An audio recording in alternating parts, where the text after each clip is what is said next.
Let's have a laugh party. In a world of remakes and remasters, Are we playing for keeps? what was once sacred and cool has now soured and become lame. Radical. Gone are the days of pods and cowabunga. Now is the reign of slurp juice and dabs. Kids these days don't even know how bad they've got it.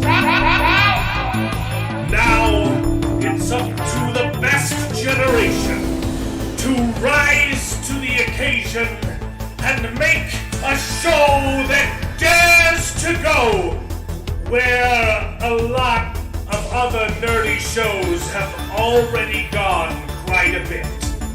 That's right. They're going to talk about it a lot.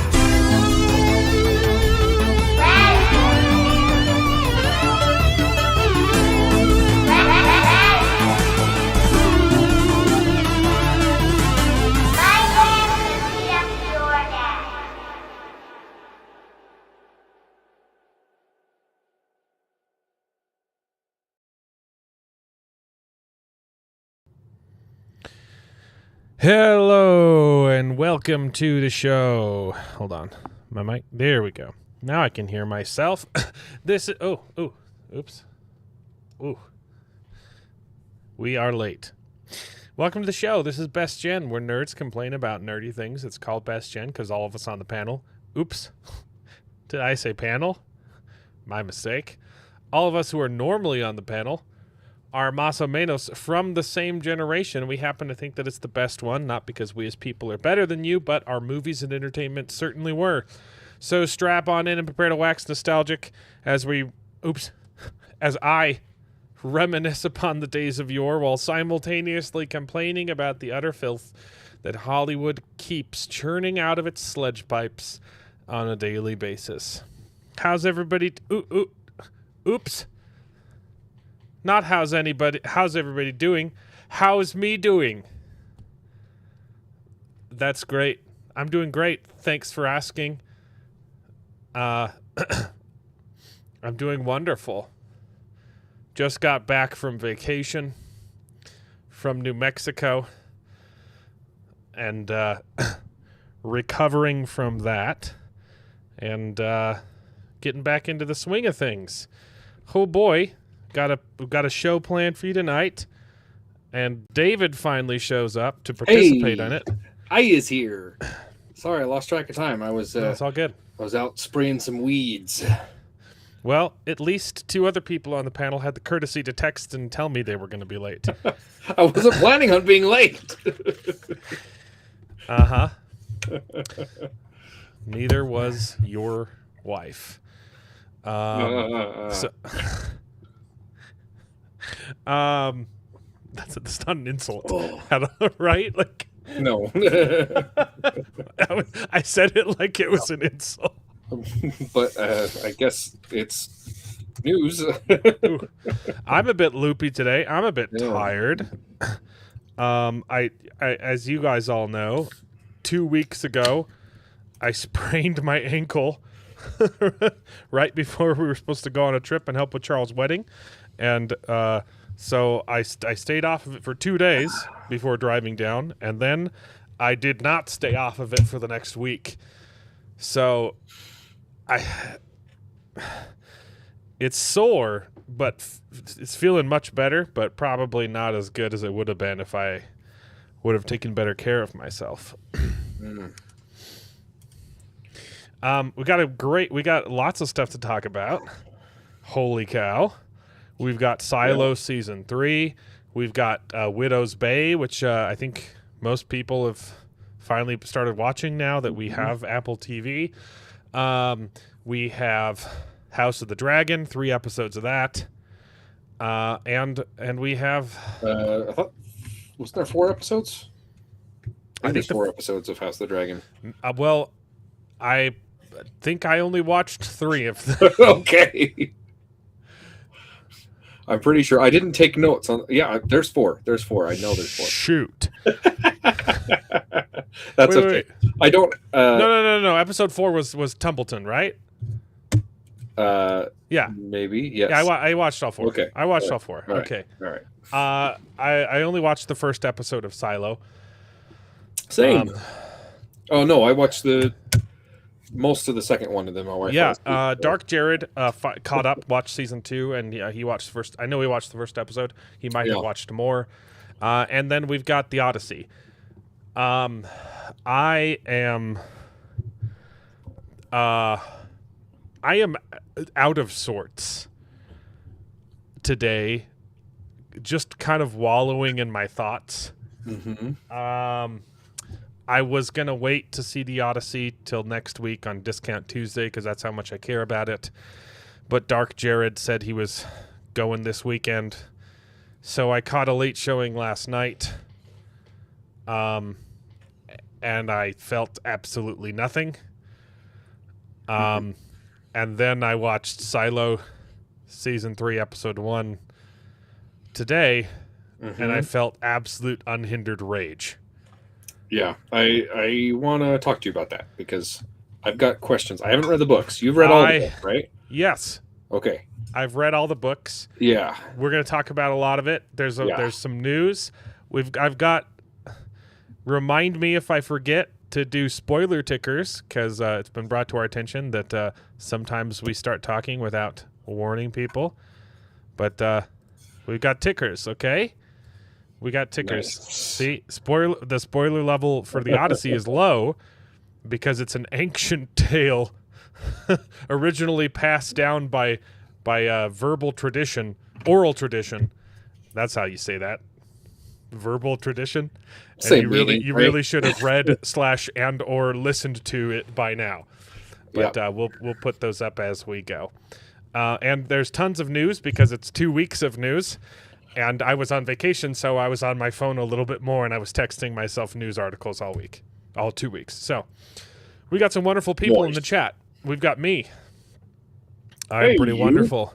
We got Mark once again complaining that I haven't immediately read every single Vorkosigan book. I plan on it. I freaking love those books. I just read 2 of them. I'm going to branch out for a bit. I'm going to branch out for a bit, and then I'm going to come back to. I'm probably going to read like 2 or 3 more this year. Nice. Because they're great. I should just go ahead and read all of those before you get to it and force your hand. That's what I had to do with the Lightbringer. I'm like 6 Vorkosigan books deep, okay? Yeah. What am I on? Well, because I'm reading them. We're reading them out of order. Yeah. I've read 5 Vorkosigan books. They're fantastic. Wow. I love them. I'm gonna read them. Okay. There are a couple other ones. I'm approaching halfway through book 13. I've been telling people I would read, the Dresden Files for like 5 years now, and I'm 2 books deep on that. Okay.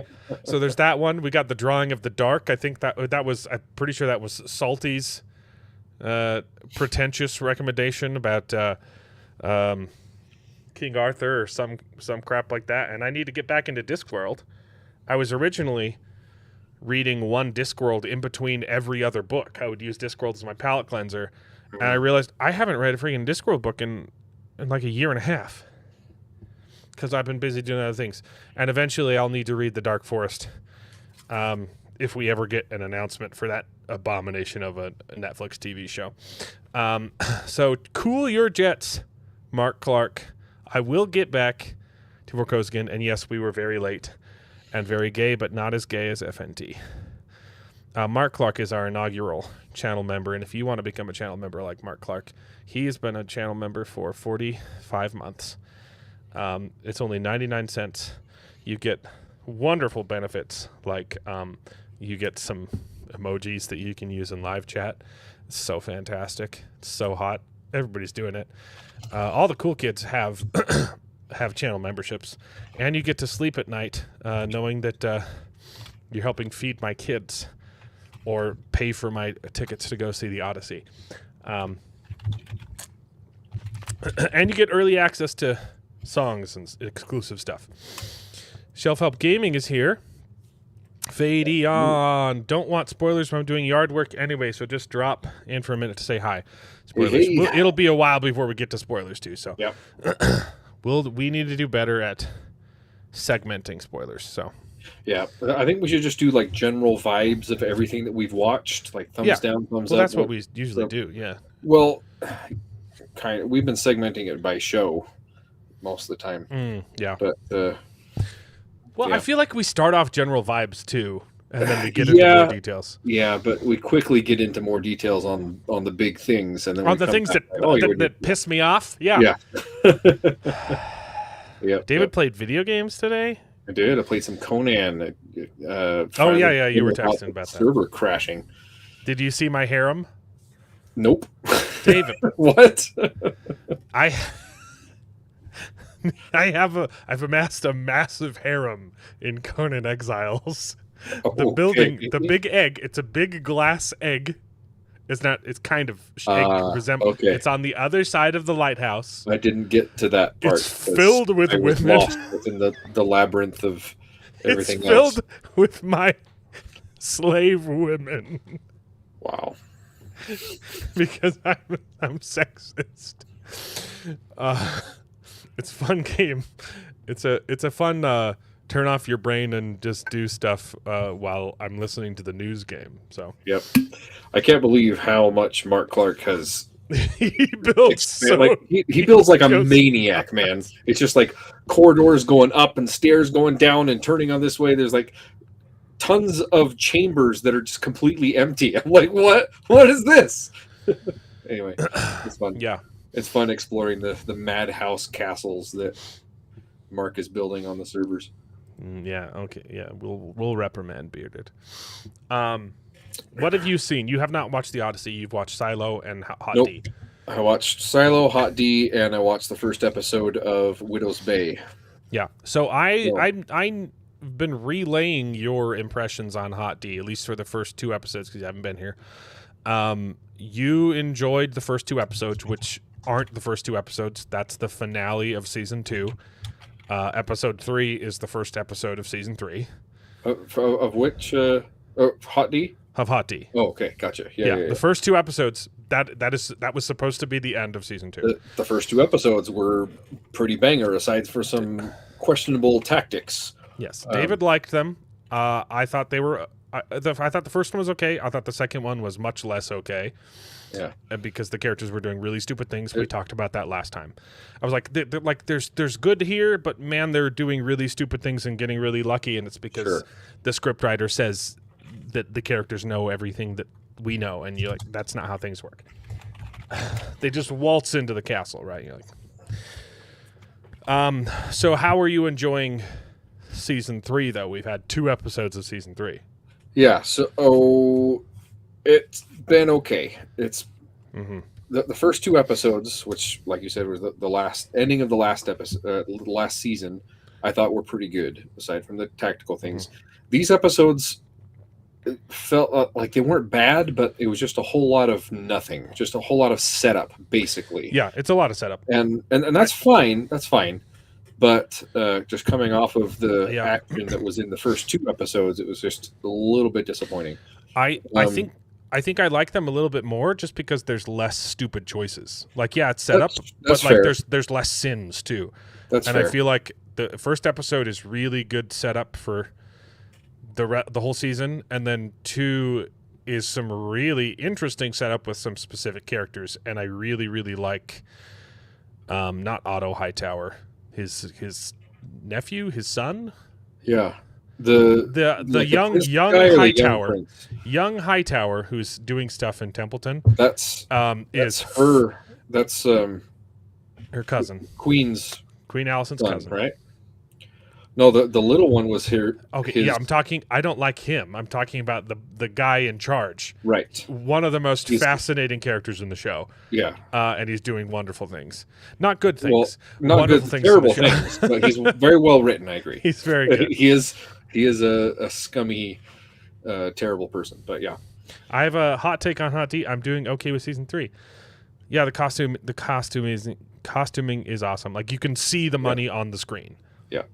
They do a fantastic job with I think it's fine. costuming. Yeah, Although I although had Rhaenyra's wig, she's got like 2 different wigs that they swap out, either the Well- thick braid in the back or And just the- loose hair, but it's braided the exact same, and she has the same hairdo the past Yeah. 3 or 4 and episodes. the mop wigs never get better. So Yeah. So, um, but other than that wig that they just use for everything for Rhaenyra, pretty good. all the costuming is pretty good. Yeah. I'm not hating the show. I had some serious issues with mostly episode 2. It's good. I really like what they're doing with Aegon and him having to lie low and be subservient, and that's really not his character. He's he's the king. It's been a little repetitive. It 4 was a episodes little in. bit. It was a little bit, but Like in episode 4, he good. gets even stupider, and you're like, dude, have you not learned the lesson? Like it's the same Well, plot point over and over yeah, again. but Come I on, mean, dude. he makes him shovel poop and piss, and Yeah, then but the last lick time it happened, he almost died, and so you're like, how Yeah. have you not learned the lesson? Like he's kind of just retarded. Yeah, a he's little not, and he hasn't been that retarded in the past. a little bit. So He's just Ormond. hungry. Ormond, thank you. I knew his name, I just couldn't remember it. Yeah. Ormond Hightower is my favorite part of the show. He's so great. Yeah, it's pretty good. We'll get into deets later. Silo. So One Silo, episode deep. I'm going to get more into the spoilers, but I am pissed off. I was wondering if you would be, because I'm curious to see how much of this from Rebecca Ferguson's character, I forget her name, is in the book, or if they're just making it up to bide time. Oh, so you're But- saying you could tell? Okay, that's what I figured. But the problem is the other stuff that they're putting in there is just serving to set up what we already know in the current timeline. So Nah, I don't know what's. That's the. I mean, I'm assuming it's going to get there eventually, but so far everything we've seen in the flashback is just like, okay, so that's the origin of this one little tidbit that they're it's like. I don't know where they're going with it, but I'll Spoiler free. I'm pissed off. I don't even know if I want to keep watching the show. One of my favorite literary characters of all time has officially been sacrificed on the altar of inclusivity and diversity. And there are gender swaps, and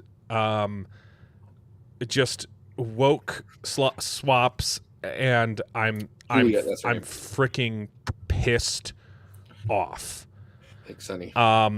There are some changes that if you don't know the books, you're like, oh, that's not a big deal if they change this character from a man to a woman. And if you know the books, you're like, okay, so the entire book has been thrown out the window. For the record, I started reading the books after season 1. I didn't think they were I think I got them for free on Audible. I don't even think I paid for them. There was some kind of promo going, or I got 2 of them for 1, right? So Right. hardly 2 for 1 paid credit, for the whatever, books. Yeah. Season 1 was okay. I didn't really think these books were going to be groundbreaking. I thought it was kind of, from the looks of it, it looked like just more YA dystopia fiction. Yeah. And it's Divergent not. type of thing. Yeah. It's not. The books are shockingly well written and are way better than they have any right to be. Because it's kind of a generic setup. It's been done 100 times, But the books felt wholly unique. Seasons 1 and 2 took out some of the best plot points of book 1 to replace with filler, with Logic and his wife, who are horrible actors, and their story is horrible because it's made up, and also because it's horrible and taking up the space of better stories that were taken out. Yeah, they're definitely the worst part No. of the show. It's Common, by the way, not Logic. Oh, it's common. Common and his wife. I don't care. I do not care. Yeah. there were some episodes we were reviewing like last season where like, is the Silo a perfect adaptation? There were some episodes that were honestly perfect. And then some episodes where you get Common in there and you're like, oh my gosh. Like, I just such a bad actor. He does not emote at all. He just barely moves his lips. So, as spoiler-free as I can get it, seasons 1 and 2 are mostly adapting book 1. And it kind of setting up some stuff. Book 2 is a flashback. Juliet is not in it. It's all the Donald stuff. Like the character, the little bit of the character you're getting in flashbacks of season 2. Okay. It's entirely about him. Okay. And that's what I figured. And it ends like at the start of book 1. You're like, oh, now all the pieces fit together. And then book 3 is both of them interacting side by side. Book 2, it's on one of my videos. I think it was like my second favorite book that I'd read that year. Book 2 is phenomenal. Donald in book 2, the main character, the protagonist of book 2, is one of the greatest written characters I've ever read. Wow. Maybe the best. Like, on par with Samwise Gamgee. And Light Song. Yeah. I love his character so much. He's a fascinating character study and a great plot. And they've thrown his plot out the window. It literally cannot happen because they gender swapped a character. Dang. And I will get into the details of that later. Yeah, I'm pissed off. Obviously, if you're doing a TV show, you can't like have an entire season where the cast is just missing, right? The main cast. Right. So I thought that you'd get half of book 2 and half of book 3 as season 3, and then the other half of both books as season 5. Instead, we are doing book 2, kind of. We're doing half book 2 and half made-up plot for Juliet because the rest of her plot can't happen until book 2 is done. That's exactly what I figured. And it turns out that the made-up plot is just repeating the exact same plot from the first 2 seasons, which is book 1. So she's getting the exact same plot over again. Her memory's gone. Now she has to uncover the exact same mystery that the audience already knows. It's not interesting. Yep. And that's freaking Common and his wife are so bad at acting. Yep. And they're like the main instigators, of course, because previous mayor dude. And what's worse is we can't get past her made-up plot until we catch up with book 2 plot. And yet we're spending 90% of the episode on the made-up plot, and we can't get through the book 2 plot. Yeah. Episode 2 is just more the same.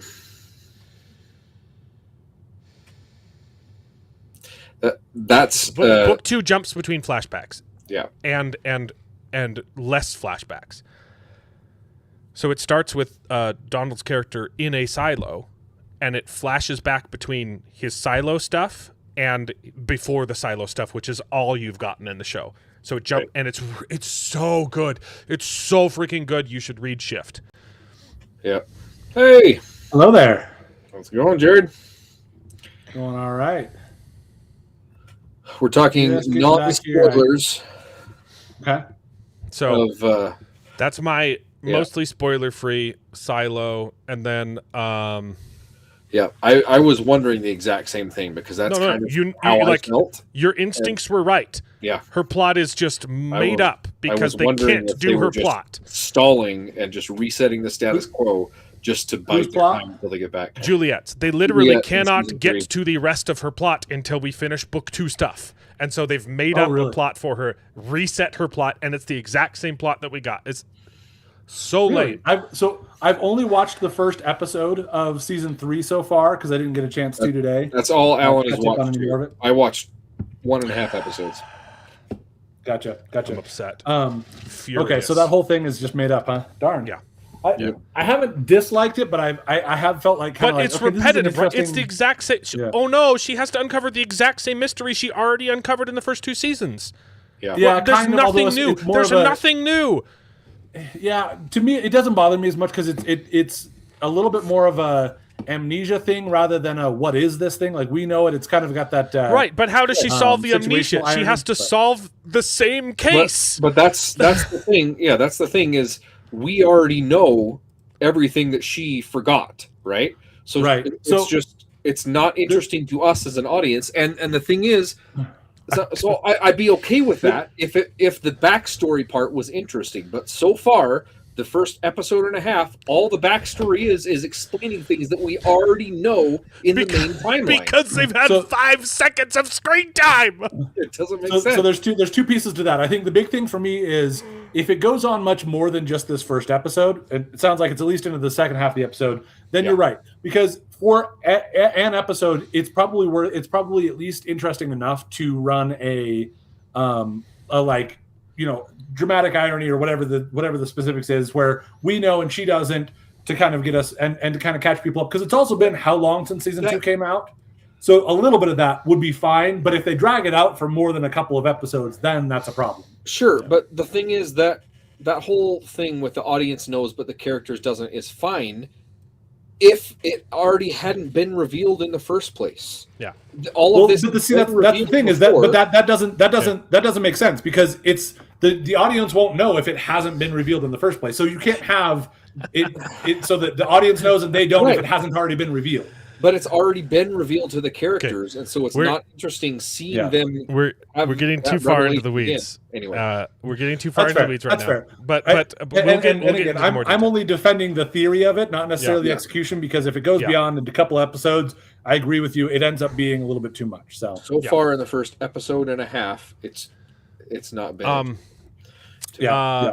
So I can get nothing that. has been bad. I haven't hated anything aside from Common, because Okay. he can't act. Okay, we still have, we've got 3 more things. I really want to watch Lucky. That's also on Apple TV. It looks pretty good, and I have not because I had to watch like 10 episodes of Hot D and Silo, and I didn't even finish Silo. Yeah.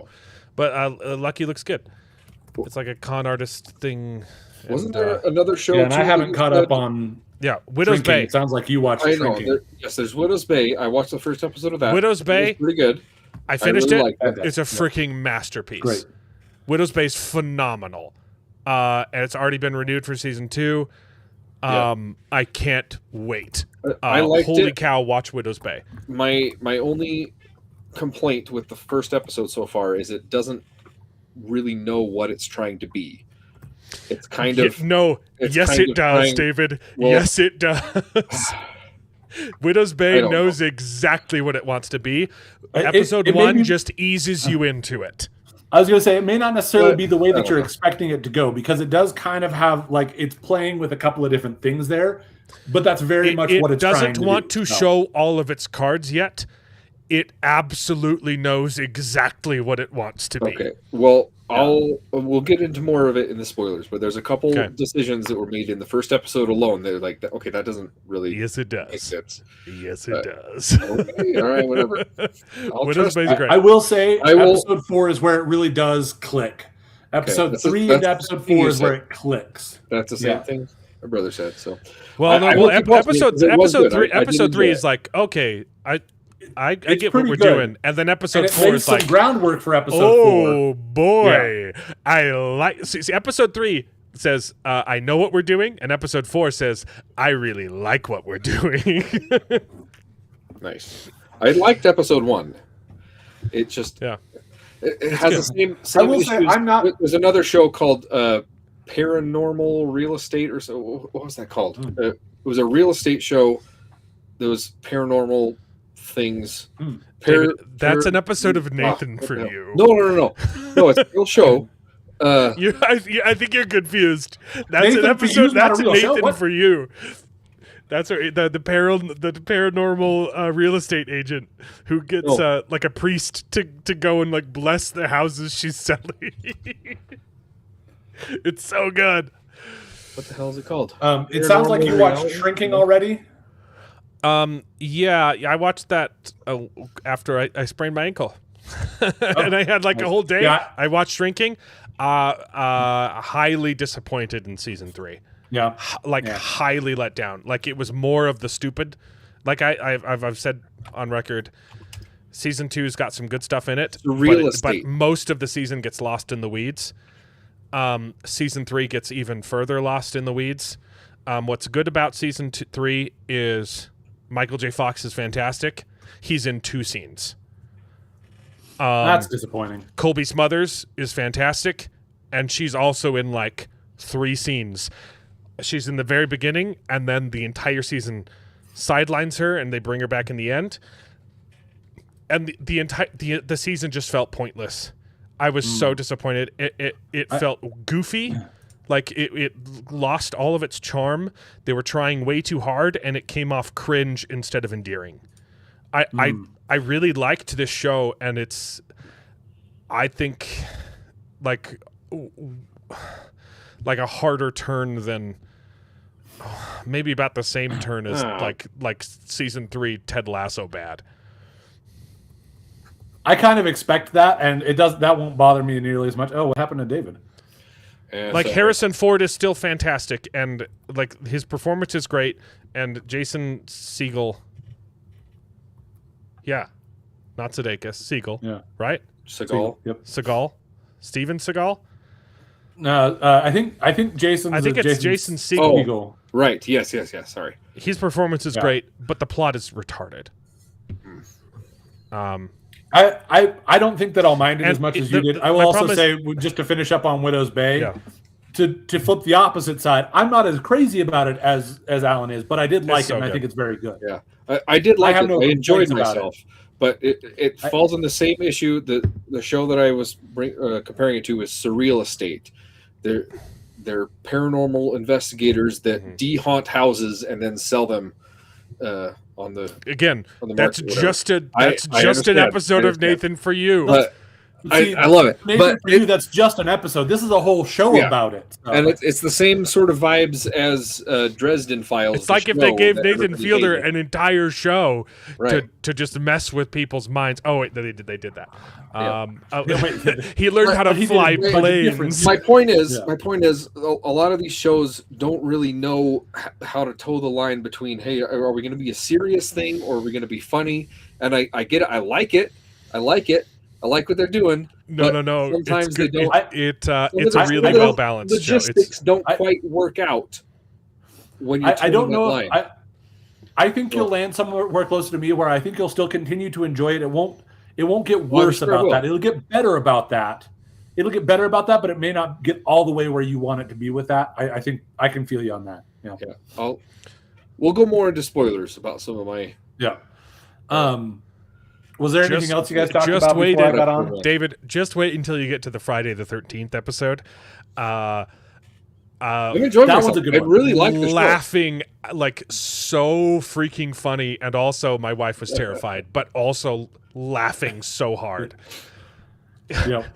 Did you guys cover anything else before I got on? We're just doing general vibes. Yeah, general vibes of House of the Dragon. I haven't even got the Odyssey. Holy cow. Bored out of my mind. There are some nuggets of gold in there, but my quick review is there is a good movie in there somewhere, but it is buried in terrible decisions and impossible to find. Get your shots ready, Mark. Get your rocks ready. I agree 80%, 70%. The editing is nonsensical. Like some of the best, what could have been the best sequences are ruined by the editing. Like the Cyclops sequence is terrible. I really loved the design of the Cyclops, and it's just it's incomprehensible. So I won't go as far as incomprehensible, but it was not as it wasn't tight for me. Like that's there's no tension in that scene at all. Yeah, that one in particular, I will agree with you. That one has the worst. I would say that the stuff on Ithaca tends to have more drama, more tension to it. The stuff Still on not a Ithaca ton. where Anne Hathaway is not in the scene is pretty darn good. And then Anne Hathaway Yeah. shows up, Anne and Hathaway. you're like, she really wants an Oscar, and like, whoa, tone it down, lady. And also, no, that's I'd spoilers. say about half of her scenes felt like that to me. The really Maybe really not all of good. them, but half of them. Never liked Anne Hathaway. The Cersei sequence is pretty darn awesome. Yeah, that one was intense. Best part of the movie, Yeah. probably. Like real, like Yeah, transformation stuff, pig stuff. Super. They did that really really well. Loved it. that was really, really well done. Yeah. I think that's it. I'm trying to think of what else. I'm trying to think through the other things. The ending started to give me hope, and then cliff dives, and I was just like, it was just so boring. It was so boring, and I wanted to I like thought it was this movie. pretty good. I thought it was pretty good. I like the first half hour or 45 minutes of it. The modern first- American style dialogue was the only thing that really threw me off. I didn't love it. I got used to it. Conceptually, I still don't never think it was did. the best idea, but I never think that been a it's fan of that. It kept pulling me Yeah. out, and every time I would start like, okay, maybe I can get over this modern language hump, they would make some stupid decision, or bring back Elliot. Which one is it? Elliot is the Ellen, current right? official. So it's I don't care. It's Ellen Page. Yeah. They would bring her back, and she would try and talk like a man, and you're like, it's not working. Her voice is so feminine. Yeah. Like they would just bring in some other stupid thing, and it would pull me back out. We'll get into big details. I will complain a lot about that, but I will also say mostly, I general just felt vibes on Hot apathy. D is also very, very prime, very good.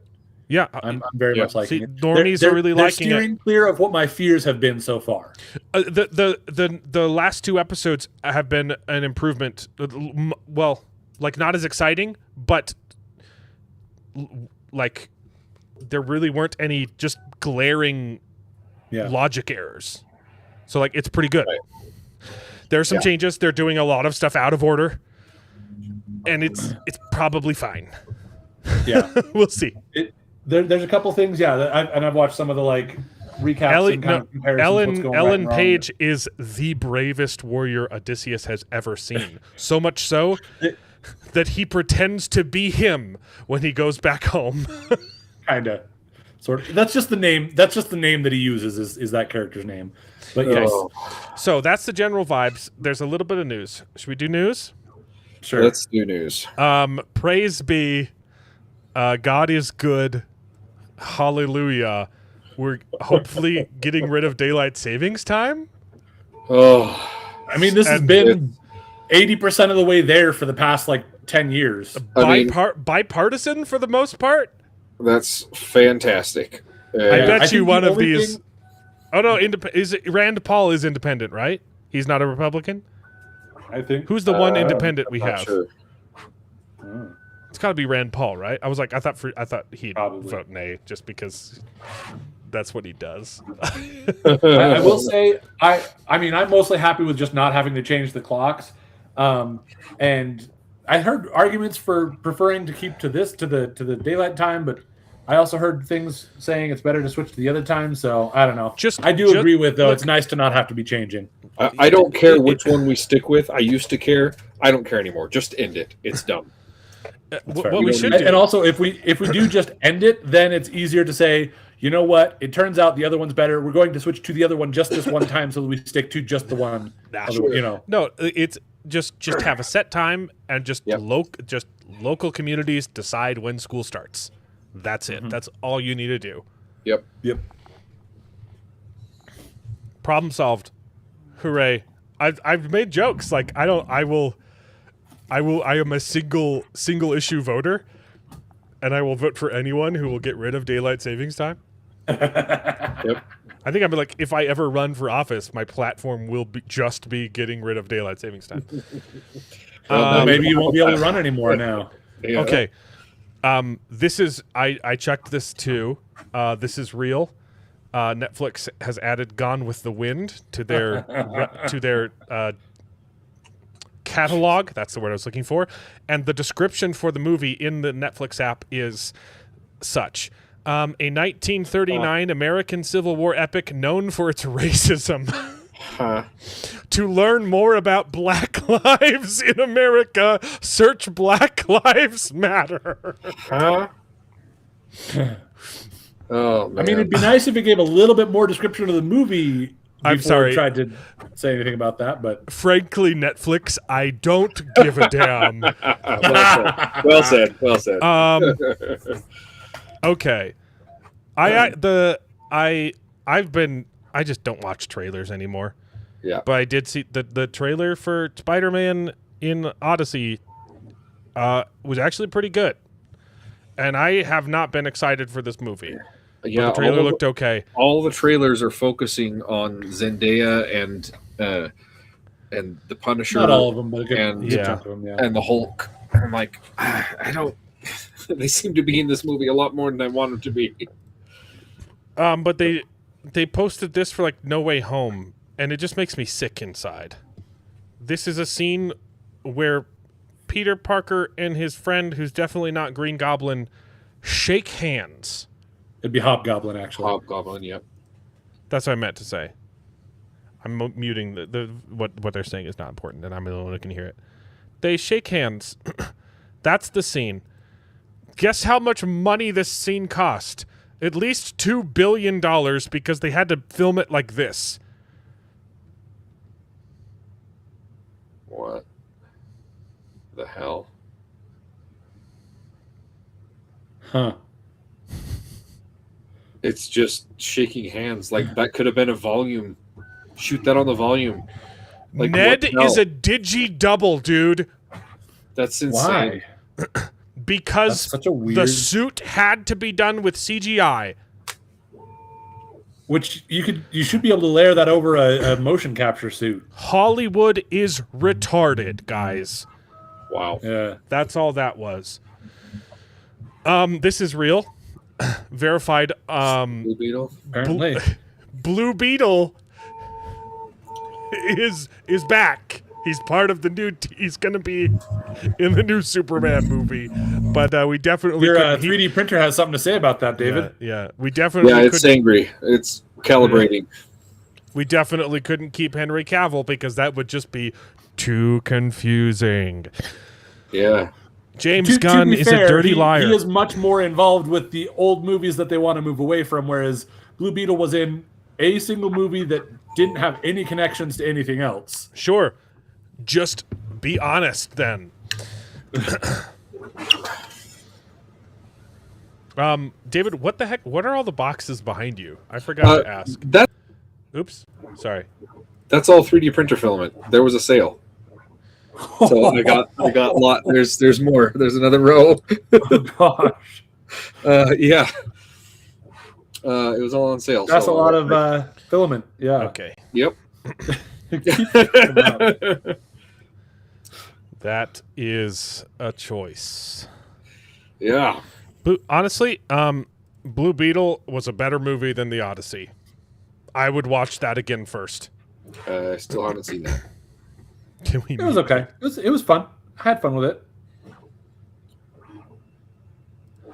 Is the Digi-Double a champion? Digimon. Digimon. Digital monsters. Yeah, I Digimon got are it. the champions. Yeah, that one. Yep. A champion. Got it. Hey! Hey, it's Charles. Charles is joining us back at his apartment in Arkansas. Oh. His definitely real wife that does not go to a different school is there with him. And you won't believe it. She does not want to appear on camera. She does not. You're gonna still have to take my word for it, guys. We're seeing her hands in the background. Believe She's me, too trust shy. me, bro. She, That hand yeah. handing you the plate from off screen is Wave your just. hand, wave your hand. It's a puppet. alone. That's a It is your- puppet, no. Charles. Look. What? We couldn't see his other hand. And Guys. Huh? Look. Hey, here she is. Yeah.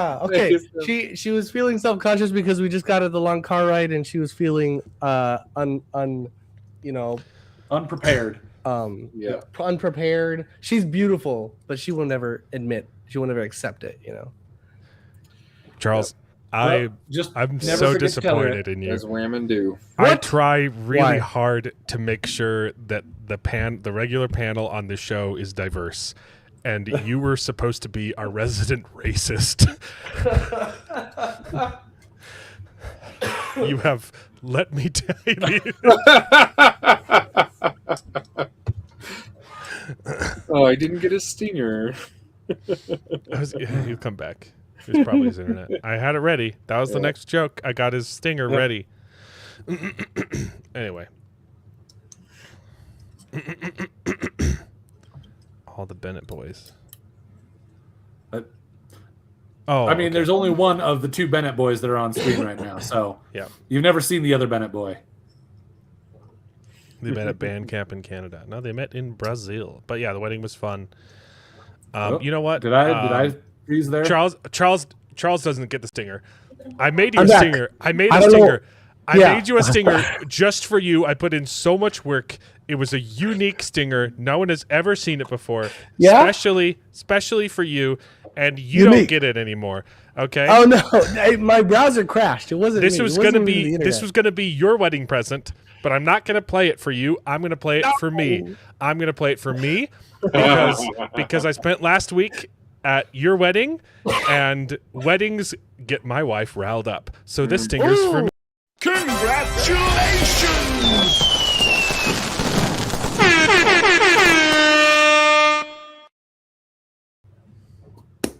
Yeah, congratulations. You know it. Congratulations, Alan. There we go. Yeah.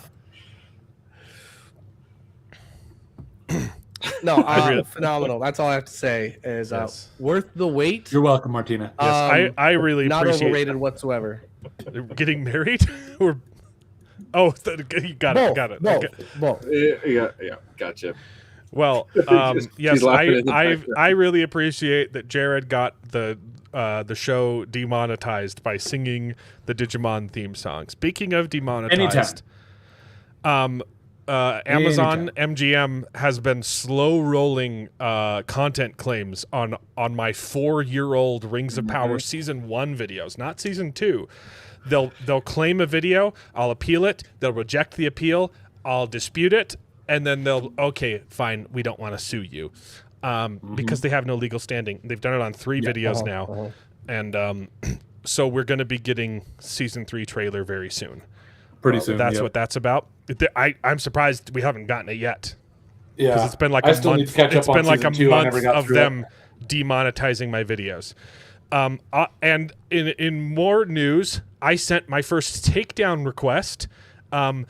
Some Indian guy re-uploaded my most popular videos and added a crappy AI subtitles to he had like 7 subscribers. But my video was so good. It got like 1,000 views in an hour before YouTube sent me a notice saying, "Hey, we've identified some of your content being used, and it matches 100%. It was just my video." Wow. Well, it sounds like it should have only matched Congratulations. You're moving up 99% because they added AI subtitles. What does that mean? They just added like that's it? Just So they just Subtitles that were AI generated, pushed that my were just video auto-generated. through an create subtitle thing. Yep. And then re-uploaded it. So the question is, did that video get more views than your original video? No, that one's at like 500,000. Wow. nice.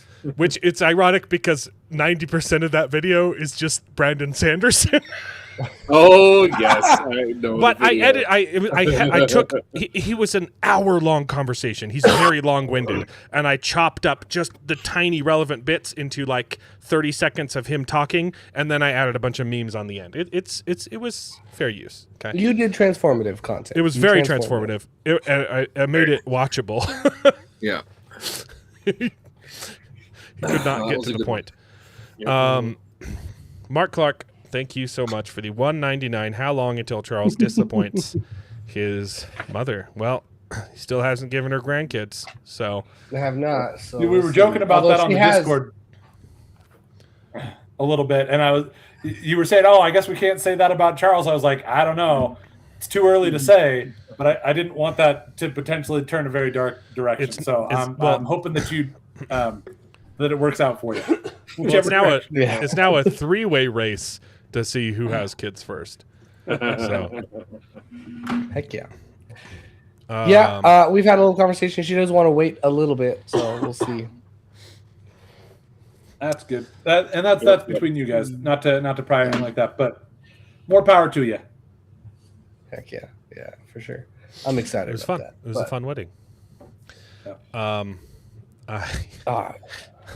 My foot still hurts. what happened to your foot? What'd you do? I sprained my foot Twisted his ankle. At his wedding? the Friday before we drove down to your wedding. That's right. And I You was were talking supposed about that on to the stream. stay off of it for like 2 weeks, and I didn't. Yep. Strike while these That's right. sheets are hot, Charles. There you go. Okay. So the Hunt for Gollum movie is officially in production now. They started filming it. And they're going to use AI to de-age the characters. But they recast Aragorn. Because So my first thought is that if they're doing it, then I'm kind of sad that Vigo's not coming back being de-aged. he said But no. but also probably would assume that Vigo wants to do the stuff before the de-aging and then be okay with being de-aged. No, he said no. They couldn't get him That back. that's what I'm saying. That's what I'm saying is that it's probably because Vigo said no, not because they were unwilling to try it on Vigo. Right. At this point, recast everyone, though. No, but they're bringing Right. back some original cast members and de-aging them. So now the other half of the country isn't going to see the movie. You'd already Right. lost conservatives, and now you've lost the other half of your audience. So good job. What was it that made them lose conservatives? Everything they've made. I mean, yeah. Till but- now. I mean, technically, this is different than Rings of Power. This is not the Rings of Power Yeah, people. yeah. No, but Andy Serkis's The comments on War of the politics and Rohirrim stuff. and How's it? Okay, yeah. Yeah, War of the Rohirrim is the same stuff. And Yeah, he's- War of the he- Rohirrim, and I he guess, is which I finally This- got around to watching. By the way, it was this week It he was had this week he had to defend his lack of diversity in the Shire. They're like, "Hey, you said previously you're going to pump as much diversity into this movie as physically possible. How come none of the dwarves are black?" And he's like, "I put it everywhere else, guys, but I felt like the Shire should all look like hobbits." I was He's gonna say, like- you he's like, said dwarves, by I've the tried way, but you really meant hard hobbits. to be woke. Was it not enough? It's That's never how enough. it goes. But by the way, you did Never say enough. dwarves, but Sorry, I realized yeah, you meant hobbits for the. I show, am yeah. not at 100%, okay? Yep. I just wanted to make sure that everybody knew that you didn't do that on purpose or otherwise say it because of lack of knowledge. You just Hobbits. said the wrong word. Okay. This is great. So Tomi Adam, I don't know. She wrote Children of... Children of the Bone. That might be the series title, Yes, because the book is titled Children of Blood and Bone. Okay. I was wondering so- if it was the same thing. I've talked about her before. She was at Dragonsteel on a panel with Brandon Sanderson, Matt yes. Dinneman, and I think I saw that video. Pierce Brown. He does the Red Rising. And she was insufferable the entire panel. She kept interrupting what they were saying and telling them that they were dumb and wrong.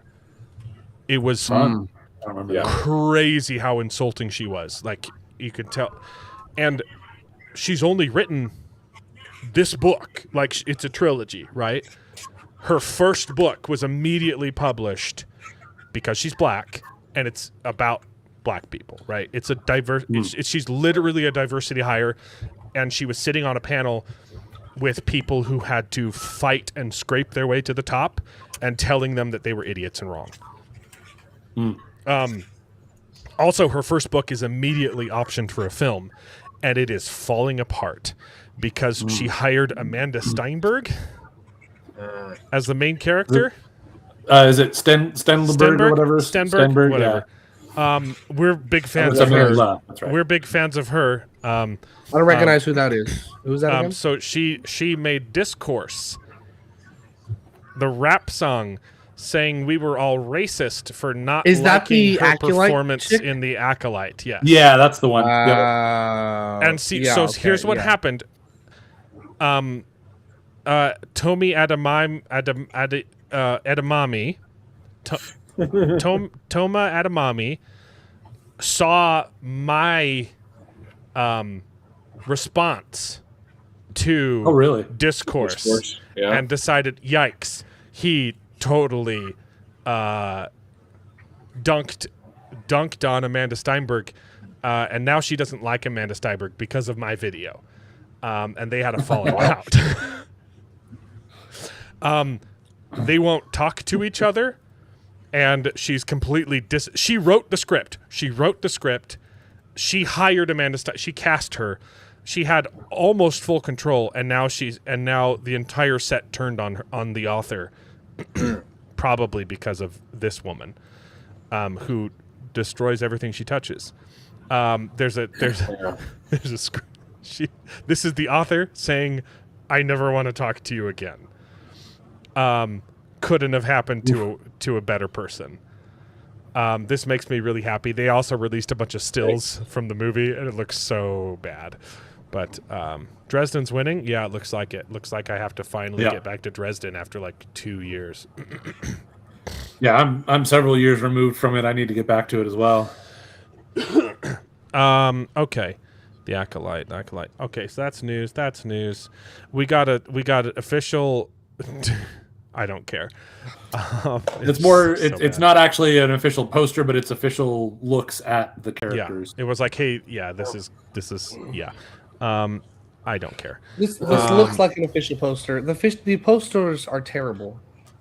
Yeah, but it's not supposed to be the poster. Again, This the was- other ones that they make can still be terrible. But This was a good meme. If James Gunn started the MCU, this is how it would have started, with Iron Man 2, then Loki season 2, then X-Men, Ironheart, and Venom. Good meme. That's a good meme. Yep.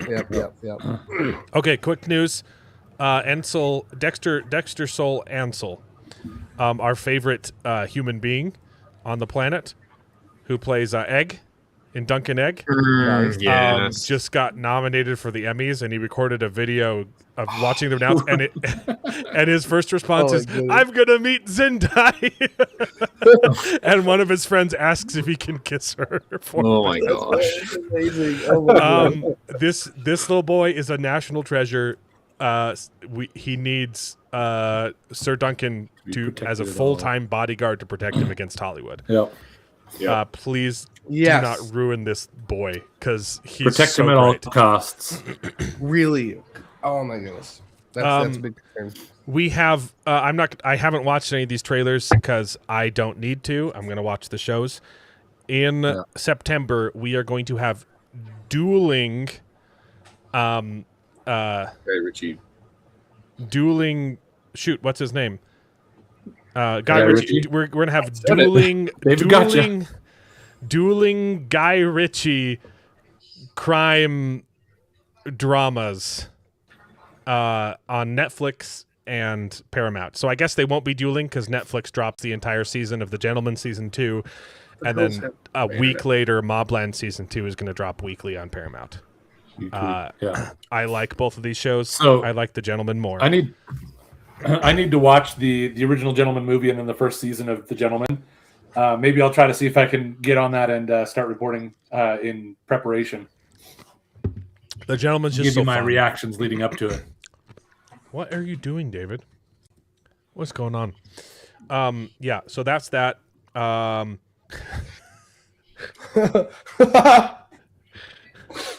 Sorry, you gotta watch I don't this know what's first. going So on all later, of the sorry. all of the announcements last week were trying to spin this horrendous box office bomb. Finally, soars past 100 million on its like That's- fifth it's- week. Worldwide box office total Yeah, worldwide, just now not, crossing 100 million. not domestic, right? Mhm. and this meme is just so good. Oh no! Oh no! It's such a good no. meme. It's so good. That's a really good meme. It's soared into the second tower. Let's see. Ouch. Oh goodness! What's it at now? This is a week old. So Yes, Martina. Young Rhaenyra is Supergirl. hasn't. Which I think It's the not that casting much for is different not bad. now. Not that much different. And what was its production budget? 170. Yeah, it's not even gotten to the production budget yet. Worldwide, baby. Oof. So horrible drops. It's making $100 at theater now. Okay, 200, right? Yeah. And It is tailing the bottom end of those predictions. and then you go. Yeah, I and- was just gonna ask. Oh and then you my go and look at gosh! Oh my gosh! Then you go and look at Obsession, and it's still making $500 a theater. Amazing. Yeah. So this week What? it finally dropped below $1 million a day. Holy crap! I Just guess this week. technically there was Finally this one day. There was one day where it dipped. One other day. Yeah. Wow. Holy cow! How many times its production budget is it showing right now? It's been streaming digitally for 2 weeks. Oh, God. I think it's on Paramount Plus. Wow! And No, it's still on Peacock. Still in theaters. Yeah, that's right. Wow. And It is it's still on, in theaters, It's though. on YouTube too. You can stream it on It's YouTube. wow! Is I it? didn't know on that. YouTube? Yeah, they got that and Iron Lung. I just saw on YouTube. I don't know if it's free on YouTube Iron or you Lung. can just pay to watch it on YouTube, but It's definitely available not free. to stream. Widow's Bay got a crap ton of Emmys. It deserved it. The Widow's Bay is so Nice. good. Real quick, so before you leave, how much was the overall again? Overall profit for Obsession, real quick. Oops. Did you close it? Sorry, I clicked on the wrong button. How dare Basically you? $500,000. 430. Awesome. Well deserved. Wow. Phenomenal. Do you think $1 Supergirl billion. will come close? No, No, Supergirl's not making any more money. It's done. Yeah. Supergirl is It's- done making money. Look, It will absolutely not cross 150. Period. it's not Yeah, going to get yeah, to that's what it might get to 130. Maybe. Yeah. That's probably where it's maxing out is 130. What was the? Look, what it's was getting the it's budget? getting Was it's not 170? even getting half a 170 million. was the production budget. It's already dropped below $500,000. It's getting crazy. $400,000. It's not. There's no It's way not it even gets to going to 130. sniff its production budget. It's just done. Yeah. So, Oof. Yikes. the Odyssey's doing really well. Pretty good. Is It was the largest preview Thursday Preview, preview of this year. Yep. Okay. And it's Okay. tracking. It's tracking to Toy be, Story 5, yeah. I think, Nolan's best opening. Yeah. So Oppenheimer was his previous best, and probably gonna open to 100. Yeah. Now, depending on word of mouth, that could drop off pretty hard. If everyone's review is like mine, It could. A lot of people I've heard actually have really loved it. A lot of the yeah. If you I will look, say for the most part, a lot of people not aren't just saying good woke things. people, Yes. but even some people who are just very like they're not so woke, but they're also not very anti-woke either. They're loving it. The people that I generally follow, they've been loving it. Again, I liked it, but Yeah. yeah. So there's a caveat here too, though. So if you look at the actual ticket, the types of tickets being sold, the majority of these are the more expensive screenings. So like all of the IMAX showings are filled, but those are like $25 a piece. Yeah, With that's Like actually the something that's XD same screenings sort of- are filled, and those cost $20. I Yeah. went to just a regular screening. Same. It was half full. It was half full on opening weekend. Yep. So it's making a lot of money, but it's not like it's a crime that they intentionally stopped tracking ticket sales and only Yeah. track revenue now. money. Yeah, Because that's it's the on- thing, though, it's on 'cause purpose. That's the same thing though that happened with the Avatar movies, because the Avatar movies, a good chunk of the fact that they've made so much money, of course they did Yeah. get a lot of people showing up, Right. but a lot of them were the 3D tickets and the premium it's gonna format make tickets it's because gonna it was make sold money on that idea. The movie's gonna make So, money, and I've been saying it yeah. for a long time. I did not think this movie was gonna bomb. I kind of think it's not gonna make as much as they want it to. Yeah, I don't know if it'll make $1 billion, but it'll probably. I think it'll at least get 800,000. How much did? I thought Oppenheimer did make. $1 billion. Oppenheimer almost It was got to $1 really billion. It was close. just shy. Barbie beat it 976. out. Yeah. So that's that. Sorry, there's so many newses. Here's a fun one. Oh, I should have done this earlier. But they updated. You remember the original teaser trailers for Doomsday, where they showed Prophet the Dragon's in the chat. They showed Captain America pulling out his old uniform. They updated that teaser trailer now to reflect his new costume in the movie.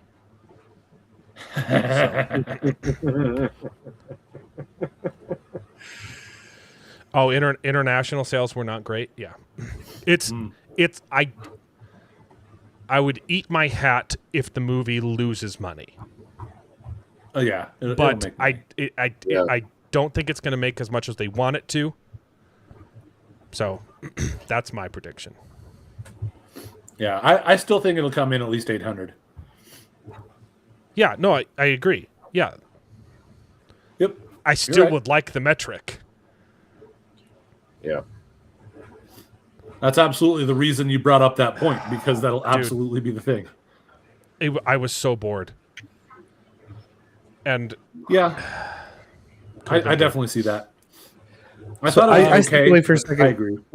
Was that the new suit for Captain America? That looked like a T-shirt. That's the joke, That's because the joke, the pictures that are coming out, or the things, the description are coming out about when Captain America shows up in the trailers that like people saw at Comic-Con, he's just in a T-shirt. the amount of hand holding we have to do for Charles is incredible. I stepped away for a second. I didn't know. I just came back. Yeah, and I Charles, saw- we're gonna I have to heard- stop holding your hand. That's your wife's job now. That was a good. Yeah, that was it a good is. one. That was a good zinger, dude. You're welcome. Good job, Jared. I'm proud of you. That was Jared, that was spicy. Yeah. Gosh, does 800? Spider-Man really come out in 2 weeks? Holy crap! Yeah, it next does. Yeah, week. in 2 weeks. Next week, 2 weeks. Oh yeah, that's gonna chunk into it. So I already have tickets to Yeah. Spider-Man. I'm taking Elliot to go see it. So that I think trailer that'll be the looked pretty first darn movie I good. watched with my wife. Nice.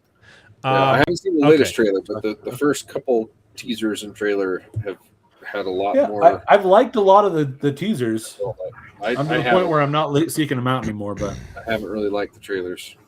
Okay, we gotta switch. We're gonna take a break from news because a lot of this is Odyssey stuff. We gotta get into the meat. Yes. So I've got the Yes, spoiler let's- ticker.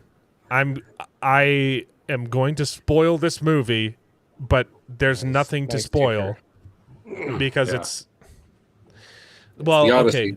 There is one like kind of twist that's specific to the movie, and I'll save that for the end. This movie was boring as heck, man. Let's see. So I mean, Prophet, his crew hates him through at least half of the Odyssey originally, and he abandoned his son originally anyway in the actual thing. So, well, no, but he gets home and then does it again. in like, you mean in the movie here? I mean, Yeah. kinda. Not really, So he but- gets home. Okay, to spoil it's the entire movie is a subversion. It's it's subverting the heroism of the original epic because it hates itself. Yeah. He gets home, he kills all the suitors, and then when he gets in charge, decides to exile himself and leaves his son to be king. What? Because he's discovered that he is a monster. Yeah. We'll get into it, okay? But first, That's this yeah. is how they decide to market the movie, okay? Lupita Nyong'o, who literally has 2 seconds of screen time, playing two different she has very characters, little playing screen time, Helen of yep. Troy and her twin sister, Agamemnon's wife, whose name I couldn't be bothered to remember, forget, yeah. Tikalikamiki or something. I don't give a crap. They're not supposed to be twins. Okay, kind of defeats really? the purpose of the face that launched 1,000 ships. If you have a twin sister, right? Yep. Okay, so she plays both. So she murders Agamemnon, and she also, started the Trojan War, and then gets to. It's not Hector. Who does John Bernthal play? Himself. But who's he supposed to be playing? John Bernthal just plays himself, dude. He's literally just. So let me tell you something, man. Okay, this That's is what I got Odyssey. from the trailers. His accent was I gotta awful. tell you something. Wait. Odysseus is alive. Wait. I love John Bernthal, man. I love him. He did not impress me in the trailers. He is terrible in this. Yeah. He was just himself. I didn't mind him, but he wasn't anything special. She's in. So, despite having 2 seconds of screen time, she's in all of the press for this movie, and this is how they decide to market the movie. Sorry, some of this is old news. We missed last week's show. They ask her, "Hey, if you could talk to Homer, what's the one thing you would ask him?" I'd be like, so Homer, how do you feel about the screen time given to these women, considering how little you spend with them? Okay. And then do you lean forward and look at him like that? Yes, like, remember us? I'd be like, Homer gave you more screen time than Christopher Nolan did, dude. Yep. Also, screen time is for movies, and this is an epic poem. That was told. She has like 1.5 lines in this movie. And it's because they didn't want to have her say the line where she calls herself a whore for starting a war that killed thousands of people. Mm-hmm. And they gave her an extra role, and she doesn't have any lines as the twin. She just kills Agamemnon because he sacrificed her daughter. So that he can That's in win the story. war. I mean, that's from the. It's the not poems. in Homer's version. Yes, okay. it is part of. Yeah. Yeah. Because there's like 12 other stories that kind of relate in there, right? Yeah. There's the Right, and it's Iliad, all the based on Odyssey, and the Trojan lore, War. right? Yeah. Yeah. Yep. How this is so freaking stupid. And she keeps talking. Oh my goodness. It's about feminism and all this crap. when you read the Iliad and the Odyssey, very little time is spent in the perspective of the women. She clearly has not read the Iliad or the Odyssey. Do you know who the first perspective character of the Odyssey is? It's Athena. The book opens with the gods having a powwow saying, hey, we kind of screwed over Odysseus. What can we do to work together to get him home to his wife? Hey, Athena, I'll go do it. I'll go down, tell Calypso, hey, you got to stop raping Odysseus and let him go back to his wife. But even if that weren't the case, that's not important. Like sometimes there's a main character and the side characters you don't get it from their perspective, and that's perfectly fine. But you do. There's nothing. Yeah. You do get a lot of wrong with that. tidbits from Whammon's perspective. The Trojan horse isn't and even... again, too. Yeah. While there may not be a lot of Helen, for example, like her perspective or her thought.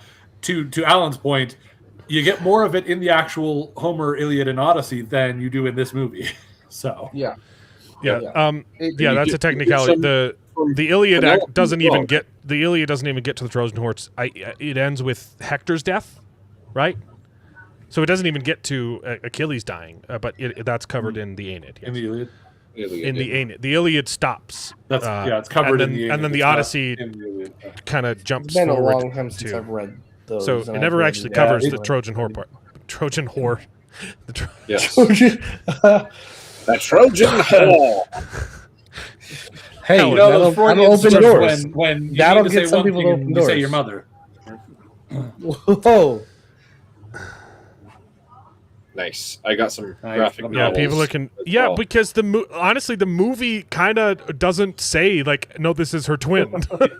It says it, but it's quick enough that if you're not paying close attention, you'll miss it and think it's the other way And around. it's Yeah. edited, so out of context. It happens way later. It's like you don't even remember. Oh, this is a different character, and yeah. Okay. Let's watch the rest of this crap. Right. It's told from a very masculine side of things, but this film takes a lot of. Okay, sure. I guess if masculinity is a book whose plot is entirely hinged on a female character's decision, and then the rest of the plot is entirely hinged on a man trying to get back to his wife. Yeah. Well, I was going to say it is a war epic, so And then a whole bunch of you're not women totally wrong, goddesses, but at the same time- a whole bunch of women goddesses trying to stop him from getting back to his wife because they want to have sex with him. Yeah. It takes kinda time sounds like to a really masculine consider things from instinct. the female perspective. And so we see in Helen and Clytemnestra how this war has affected them both. And they respond to it very differently. Yes, she calls herself a whore for starting the war. Because their experience of it is very different. And so for me, that was very enriching to take the time to kind of like humanize them and consider what this time could have. And you intentionally ignored all of that humanization. Do you think that she recorded more lines than were actually in the movie? Maybe. Because I'm thinking if she's got Very one possibly. line and a few scenes, then how can she really, unless she just did some pseudo headcanon stuff? I don't know. It's possible that in this She was interview like- she doesn't it's realize not- how much of her performance has been cut, how much it's been cut down. Maybe. Yeah. Okay. But it Here's kind of more. doesn't matter in the perspective of she's feeling like she's able to talk about it. So John Leguizamo was praising. He's like, "Hey, I'm so glad Christopher Nolan cast me because Hollywood is racist towards Latinos. So it's really great that I stole the role of a Greek, so that because we need more Latino representation." And this was right when he's after. been This was right after he said that the Mario movie was racist for not casting a Mexican him as Mario. not casting a Mexican as an Italian. yeah. Yeah. So much hypocrisy. Okay, sorry. This goes at the end. Hypocrisy and No, virtue that goes signaling. at the end. That goes at the end. This I get was you, fun. yeah. The progressive director makes a film set in Greece, doesn't cast a single Greek. The cast is diverse as downtown LA, while the racist director, who did say some racist things, let's not glaze past To be that. fair. Okay, to be fair, Yeah. he did say some racist things. But he made a movie in That's cute. Mexico, In there. hired only indigenous actors, and they spoke Mayan the entire time. And it's one of the greatest freaking movies. Which movie is that? Apocalypto, baby. Apocalypto. Yeah. Nice. I need to watch that. Actually.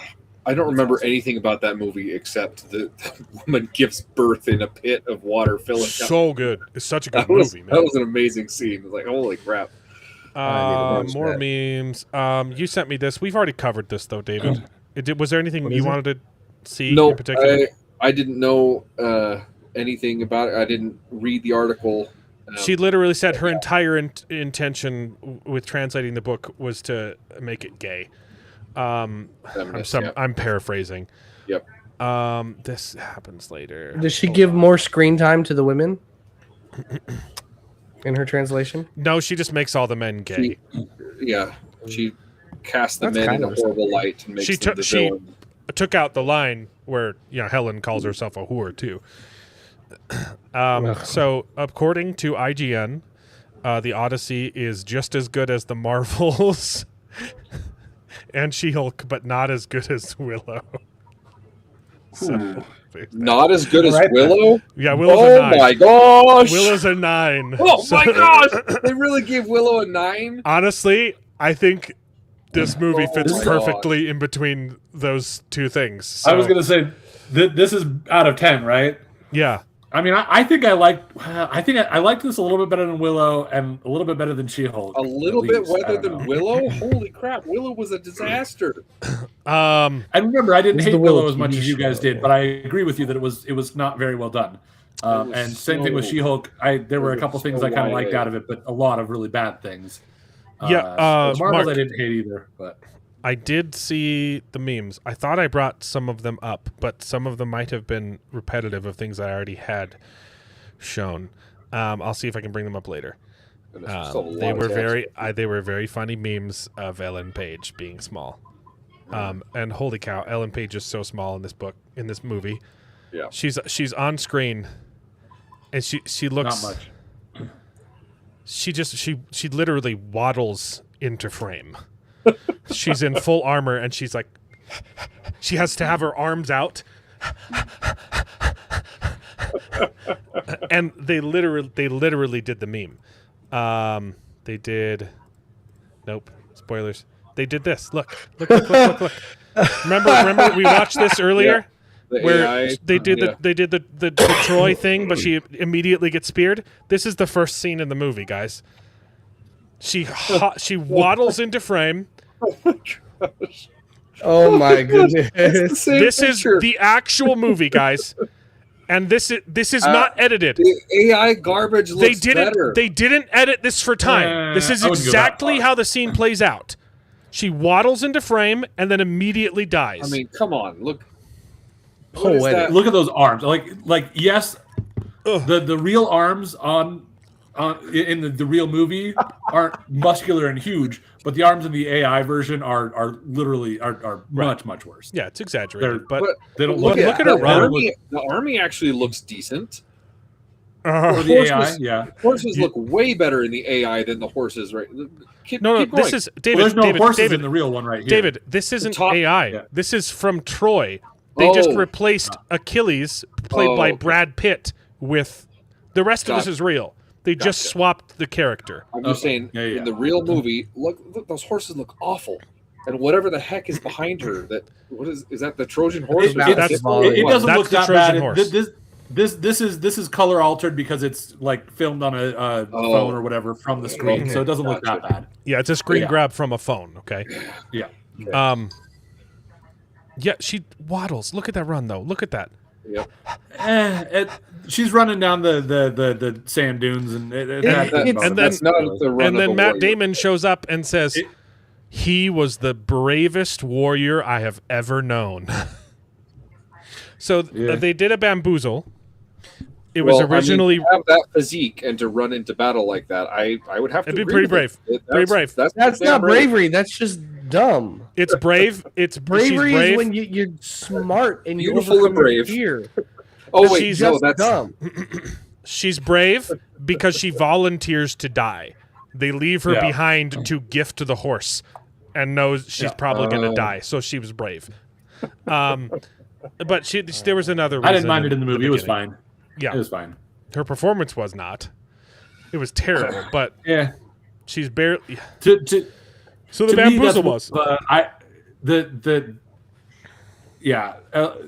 the look doesn't quite work for me in general, but it was fine. I didn't bother me. She's supposed to be playing. Well, because he starts off as a little kid, and then 10 years passed, so he's supposed to Yeah. be like 25 in that scene, Probably 20. and she looks 12. And They she can. looks like There's a never a shot where they show her like standing next to a regular man, because they can't.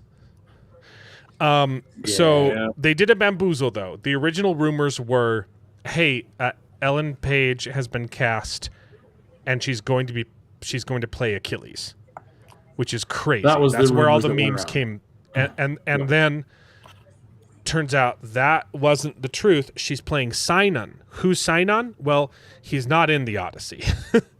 He is in the Aeneid, which isn't Homer.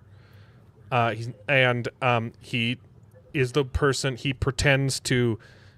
He has to trick the Trojans and say, "Oh, they betrayed me. They wanted to kill me and sacrifice me. So I have no more allegiance to the Greeks, and I want to join you guys." And plus, they left this big Trojan horse. But So he's a guy who transitions into a different side. yes, Dude, I got the you movie immediately gets killed. But then Ellen shows up later in the story when Odysseus visits Hades, where in the book he's supposed to meet ding ding ding Achilles.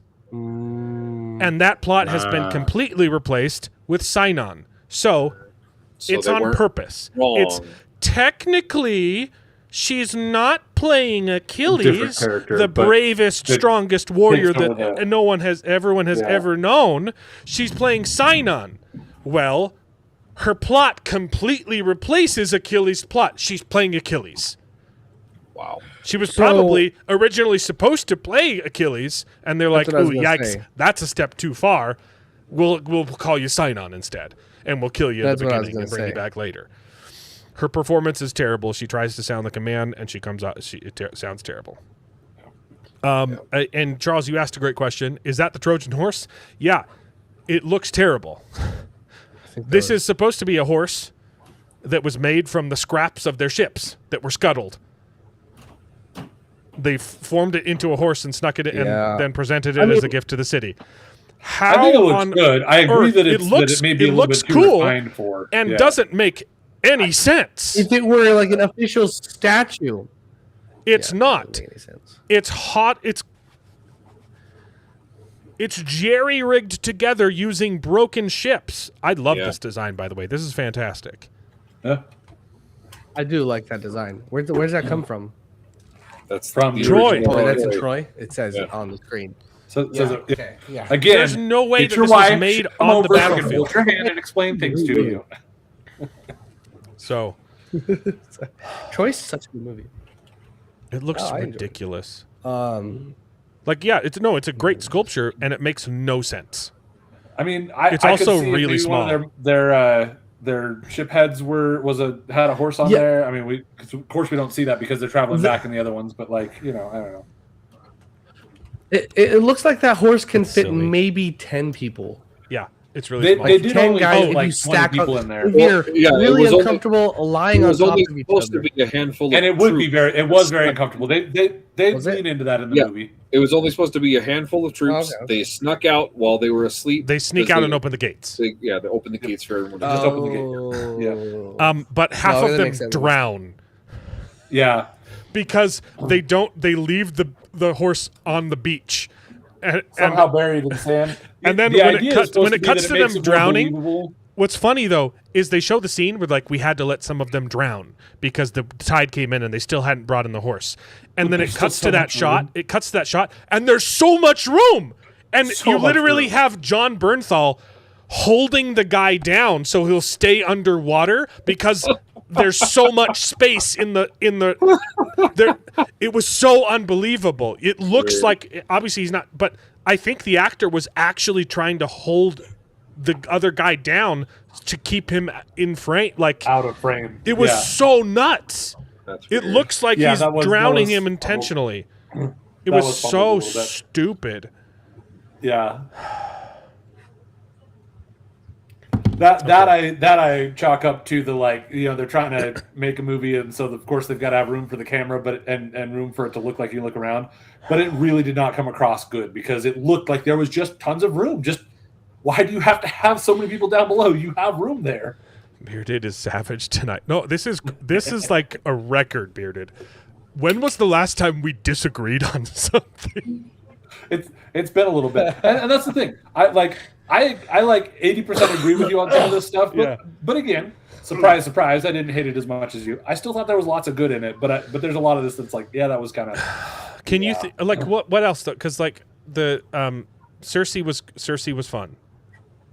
What else? Cersei was really, really good. That was probably the best bit because I'm trying to think through like the whatever the giants, the cannibal giants was such a small little bit. Like really, so most lame. of the movie, most of So the like lame. storyline of the movie is focused on Ithaca.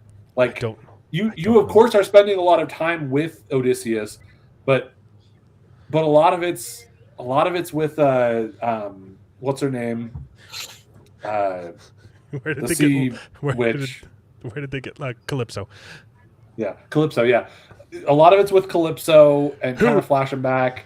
You see the Cyclops in the cave is a decent sized chunk of it, but like you said, the execution on that was really messed. Like the I like his design. The creature was great. I think the crooked nose and the sideways eye, that was spooky. Yeah.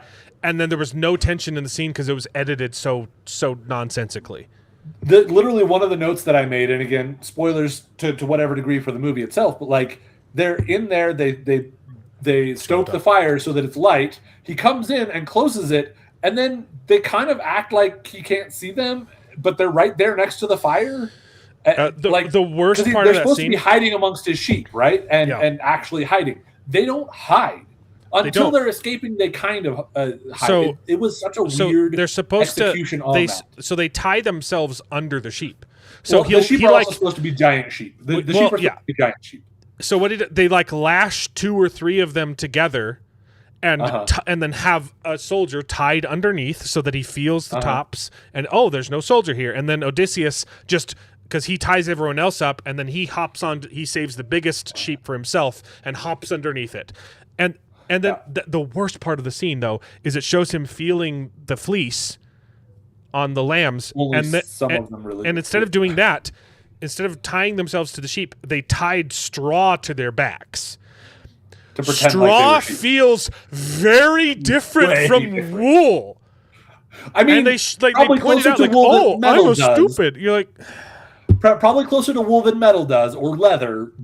But yeah, you're still absolutely right.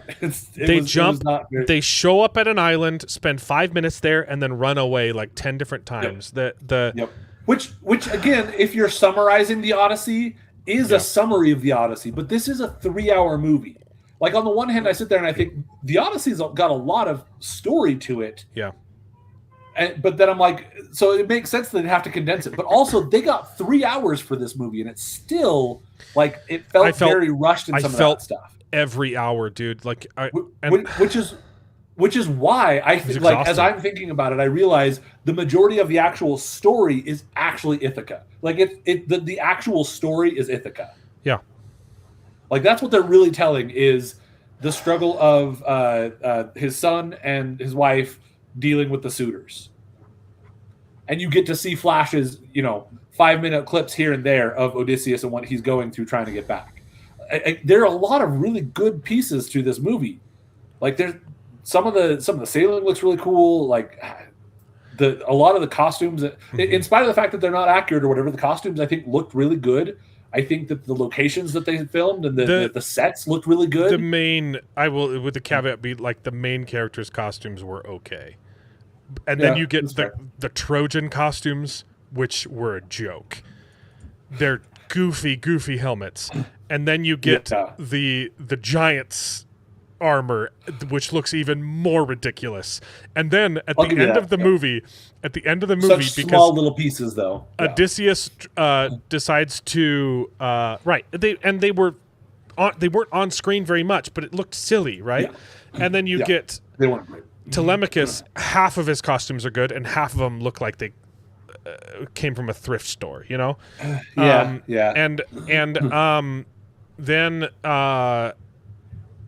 when Odysseus exiles himself, it's literally the ending of Game of Thrones. It's Jon Snow saying, "Oops, I'm in charge, but I have to exile myself." You're like, no, you're in charge. You get to make the rules.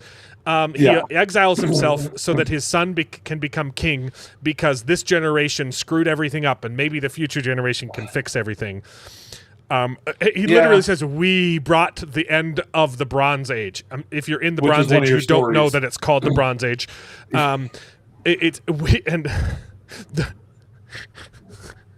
The real people of the sea were the friends we made along the. That was such a stupid reveal.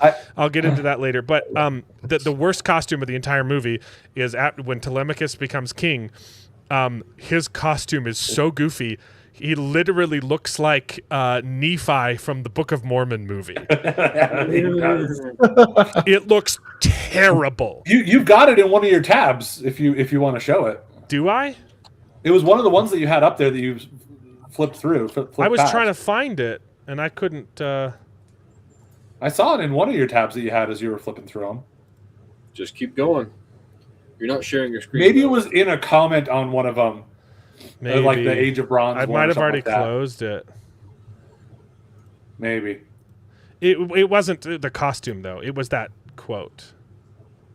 Right. I'm just saying that the picture of the costume might have been in a comment on that quote. I didn't Instead see of it. on I was the looking for it. I found it earlier, and then I didn't save it. So, but his Yeah, costume is no worries. terrible. I forgot to bring up this meme. This meme's good. This was my favorite. This is one of my favorite memes. It was So Salty. this is That's how- going to happen for most of your movies anyway, because the seat spot are always the same blocks, because they're always the most popular ones. That's not necessarily a sign of anything else. This is how the movie ends, by the way. It's Oh my goodness. The Odyssey. The Odyssey will return. This is such a good AI though, because they AI'd over the cam rip, and it's so good though. I love it. Yeah, that's really good. Wow, that's really good. I had one of your tweets brought up, which was That's what I um, responded to. yeah, better than The Shining, but no, better than 300, and better than The Shining. So Yep. So yeah, we all Rotten Tomatoes hasn't worked been for a long accurate time. forever, and we know for a fact that they hold off on negative reviews and don't release them. Yeah. I've had all my I've had all my No. reviews completely rejected. Yeah. So Yeah, I've had Darth several that aren't accepted until months after the movie came out, and I'm trying to be more fair. I don't give them ones, I give them 2s and 3s. I will say though, to Salty's point, my theater showed more seats sold than people showed up. It was about half. It was kind of bizarre. Huh. Interesting. It showed like. And yeah, if you know your theater, that's one thing. That's fine. I just overall if you look at most things, it's always the same kind of block of seats generally, and maybe you're even more specific than I'm talking Randomly about. appearing But, and scowling. there was a lot of that. The movie instantly doubles in quality if you fix the modern language. There's so many other problems, but just not making the choice to have them speak modern slang. I really hate that. Doubles the movie's quality, especially when they have modern swear words in historical. Dude, it's worse. It's worse, David. That's the only reason why the movie is rated R. I will say that's because 90% of the there reason are it's rated 3 F words in it. Oh my god! Even I will say that ending, the ending scene where Odysseus is flashing back to Troy was a little it's intense, completely and there was some bloodless. Blood. It's Lord of the Rings. It's Lord of the Rings violence. Yeah, it's the difference though, and even the Cyclops biting off people's heads mostly happens off screen. It does mostly happen off screen. There's a little bit of body horror with them turning into pigs, but it's they're pigs. The MPA will make a difference between human blood versus orc blood and fantasy blood human and blood stuff like that. There was no blood in this. There was very little, but I will say that it's 90% because of the F words. I will say that I think that the intensity of that scene probably was another thing that they were like, yeah, this probably should push into R. But I agree that 90% of it could have been PG-13 easily. Yeah. I think you take out the 2 of the F words and it's PG-13. I don't think you need to change anything else. It's the only reason it was rated R. Yeah. So, Salty, if they were trying to get a best male actor nomination for Paige, they're not getting anywhere close to it. It would be supporting at best, and even then, she's Yeah. barely in they it. You never know, though. You never they know. dropped her. She this weekend they dropped her on the cover of Men's Health. And you're like, oh my god. Here's the thing. Here's He's the neither thing. a man nor healthy. Okay. The Here's some Odyssey memes though. But go on, Charles. well, just saying the you know the nominations and everything. It's all kind of bullcrap, anyways. Plenty of people are disqualified who are 100% worthy of it, and plenty of people who are not worthy whatsoever are always Entire nominated. movies are disqualified unless they meet a diversity checklist. Yep. Exactly. So I think there's a good chance that she does get the best male performance. I think Whatever. I think she'll probably get a supporting actor. Yeah. Never in a million years does she ever At least a deserve it. nomination. At least a nomination. Honestly, they have to. Yeah. I get what you're saying, Mark, about the fact that because she's trans, that she's going to get nominated because of that. I still don't think so. I don't think even they'll the give woke her the people, win. I don't think they'll give her the win. I think they're absolutely going to nominate her for it. I would be surprised if Paige gets an acting nomination on that. I understand that that sometimes the supporting has very minimal on screen, but this is so minimal. It's like, again, there's also no actual rules in the Academy as to what will qualify as supporting versus main versus other, because they just decide based on what they think is going to actually get the win. So, and I know that you can do it with a little supporting time, but so a lot of the discourse, it's more about, I just don't think that they're going to give Paige that nom. I don't think so. I see where you're coming from, but I even the woke people, I don't see them thinking that there's enough there to want to give the acting nom. Okay. A lot of the discourse around the film has been the IMAX framing, right? It was filmed entirely on 70 millimeter IMAX cameras, which can only film for 2 minutes before they overheat. And also, IMAX projectors really can only run for 3 hours before overheating, which just seems stupid. Like we don't need to film on IMAX. It's fine. Like, and the 70 millimeters is extra on top of the regular IMAX format, and there's only like 20 theaters in the world, maybe 40, I don't know, that have the 70 millimeter screens, and so they're like, the entire that if you want to see 100% of the movie, you have to buy a ticket a year in advance, okay? And then if you get a regular IMAX movie, you're seeing 75% of the movie, and if you get a regular screening, you're seeing 50% of the movie, which is crazy because we used to hate the square format, and now it's like the industry standard. I think it's ridiculous to make a movie where 90% of the audience won't be able to see the whole thing. That's stupid. But so they've done a whole bunch of comparisons showing the different sizes and saying, this is how much you'll see. And so here's some memes based on that. I'm the guy who crops the Odyssey for the non-IMAX theaters. Chris said I can just do whatever I want because it doesn't matter to him, and he doesn't care about you at all. So if you aren't seeing it in IMAX 7 millimeter, if you aren't seeing it in 70 millimeter, so I just tried to have fun with it, and That's terrible. That's egregious. These aren't real. This is a meme. That's what you get. Well, that looks like what you get. When you're on a website of the high seas. And this is a meme. Crop it weird. But it's a really good meme, and I like it a lot. Yeah. Okay, so this is the difference, right? It's so silly. It feels very like anti-art, honestly, to be like, hey, only rich people get to see the full experience. Yeah. And it's just silly. Like we've standardized wide screens. Let's make things for wide screens now. That's okay. Yeah. Let's make screens wider. Let's make screens wide again. Okay. There we go. Wide screens. I was matter. 2 seconds from that, Charles. Good job. Wide screens matter. Why so here's some screens more matter? memes. I like that. I like that. There's a reason why Sydney Sweeney movies are not made for IMAX. Super good. We've got. Oh, this is a good meme too. It's the you're stuck on the front row of an IMAX screening. This is an actual still from the movie, by the way. Yeah. Oh wow! I thought No, these are they've been manipulated, but these are actual screenshots from the movie. Yeah. that's okay.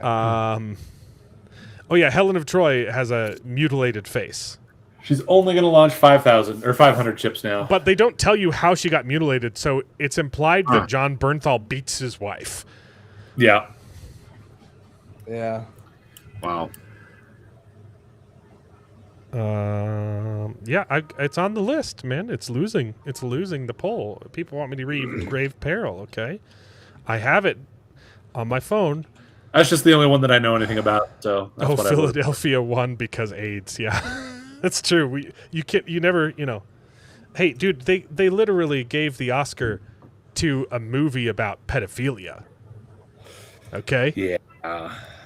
Yep. Yeah. I mean, I could be wrong. You might be right.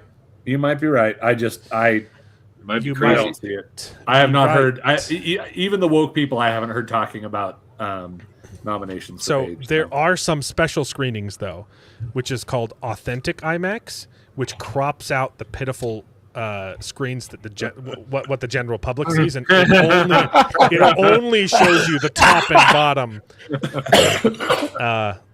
So Wow. That's good.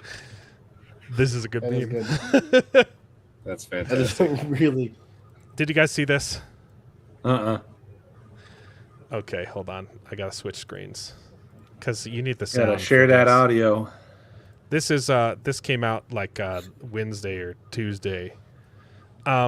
This is Jimmy Fallon made a rap to promote the Odyssey. Oh no! It made me want to see it even less. Telemachus, Penelope, Antinous, Odysseus, Athena, Telemachus, Calypso, Penelope, Menelaus, and Helen of Troy. Odyssey, After the Iliad, hidden no horse, won the war. Yeah, I'm serious. Odyssey, Odyssey, Yeah, this itching is for it. Ithaca. get past the Peloponnesian. He's itching for Ithaca. Oh gosh! I thought I said something else. No, he's itching for Ithaca. He's got to get home. I'm not hating it so far, but it's nothing really special. It's so cringe, really dude. cringy. This is It's really cringy already. Yeah. Imagine. This is COVID Imagine Yes. levels of cringe. That is okay? immediately what came to mind. Yeah. Odyssey, Mediterranean, psych out a cyclops. and crater his cranium. They created the Cyclops' cranium. Did what? No, they didn't. Yeah. No, they poked him in the eyeball, which was the least tense scene of the movie. Perseus, cursing him. Went into bacon bits Gotta go. on the road. Head to where Hades is. Oh, Odysseus. yeah. You got to go to where Hades is, baby, so you can see not Achilles. Telemachus, Calypso, Penelope, Menelaus. and Helen of We Troy. could be Homer. The way we go over. The story in 6 feet. I don't understand that line.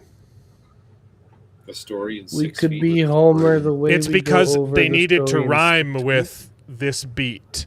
So the next one is Hexameter. Call it whatever. So long as it's this beat. see. So they needed a rhyme for this beat. So they're so good because they can cover the story in 6 feet. It doesn't make a lot of sense. Don't worry about 6 feet Yep. under. Sirens on Sirens and suitors on suitors. And Zilla. Charybdis. Don't lunch on the moors. But Helen, Athena, are helpful and generous. Help me get home. To Who's defeat the that blonde Antenna chick was with music that the hero who's Traveled so far. short The hair? blonde, that's Calypso. She's been she's supposed to be raping Odysseus. Well, in the thing, doesn't she actually have a bunch of his men, and he's the only one that doesn't eat the But they don't bang in what's the it called? movie at all. Well, It's, and again, in the movie, it's just him, and he's eating the lotus flower. But isn't Yeah. it supposed to be that his people are eating the lotus flower? Yeah, so they that was actually I was okay with that. They're like they I had didn't to cut, mind they had it, to but cut but I think it's a big. It they sounds had like to it's a cut the relatively Lotus big Eaters. change. They had to cut the Lotus Eaters for time. It's just another island they land on. There's a whole bunch of people there eating lotus flowers, and when you eat it, it makes you forget. And so they have to And I thought that drag. They have to used that drag for an their crew interesting members back idea. on boat because they're like, no, I want to stay, and it's kind of similar to the Sirens, so I get they cut it, and I liked that they brought it back to with an homage and had Calypso giving him the lotus flower, and that's part of what I kept was him okay there. with I was it. like, I understand you have to cut the scene, and that's a good way to homage to it. I didn't mind it. I'm just saying I think that is a relatively big change from the story in terms of what they do with it and where it's at. But yeah. Is the rap worse than the penis and vagina transition song from? I don't think anything's worse than that. Here's the thing. I feel like that song. Yeah, Man that to one woman, can come back up woman and you to laugh man, about it. Penis to vagina. It's so good. I don't even know what you're talking about, and I don't think I want to. No, it's the one that one also won an Oscar. It's for best movie of all time. It's the musical about a trans woman working for the cartel in Mexico. She becomes the leader of the cartel. I didn't see that one either. Starts with like an A. I thought it was the leader of the cartel like for some reason so that he could something like escape. that. Something like that. Yeah, and there's a it's like song about transitioning. Oh, really? It's great. That's my favorite I have song. no idea. Also, I've watched this rap every day since it came out. It makes me very happy. Light in his life came Unraveled and Tell me, music that hero who's gotta be tired as hell. all because of The Odyssey. Odysseus, The Odyssey. Telemachus, Penelope. The Odyssey. Antinous, The Odyssey. Odysseus. Calypso. The Odyssey. The Odyssey. Love it. Yeah, It's cringy as all get out, but I don't hate it. It's kind of funny. It's dumb, but it's funny. Love it so much, baby. I hear what you're saying, Joshua, about nothing is bigger than the changing at the end of the movie. I see where you're coming from with that. I don't think that's that big of a. It's more like it just jumps forward to other stuff that happens past the Odyssey, because it's stuff that they hint at that would eventually happen. But yeah, Changing the ending of the movie. Sorry, is that what you're doing? yeah, with the idea of him exiling himself, because like he's gonna have to like. I don't know. That was dumb. That was very, very dumb. I It's didn't hate it, changing it's the just kind of story. fast forward. It's changing the whole theme of the story to subvert it. It's very dumb.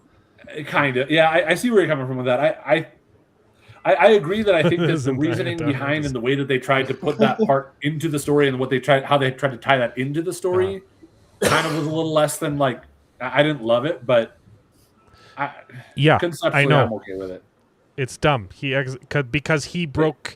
Because he broke Zeus's law, even though the suitors broke it first by Well, I thought it was more of his frustration, not at breaking Zeus's law with his own house or anything, but it was that's why he because had to of exile himself. the fake gift that he used against Troy. That's what he was feeling bad about. No, he has to exile himself at the end of the movie because he kills the suitors, and that breaks the law of Zeus.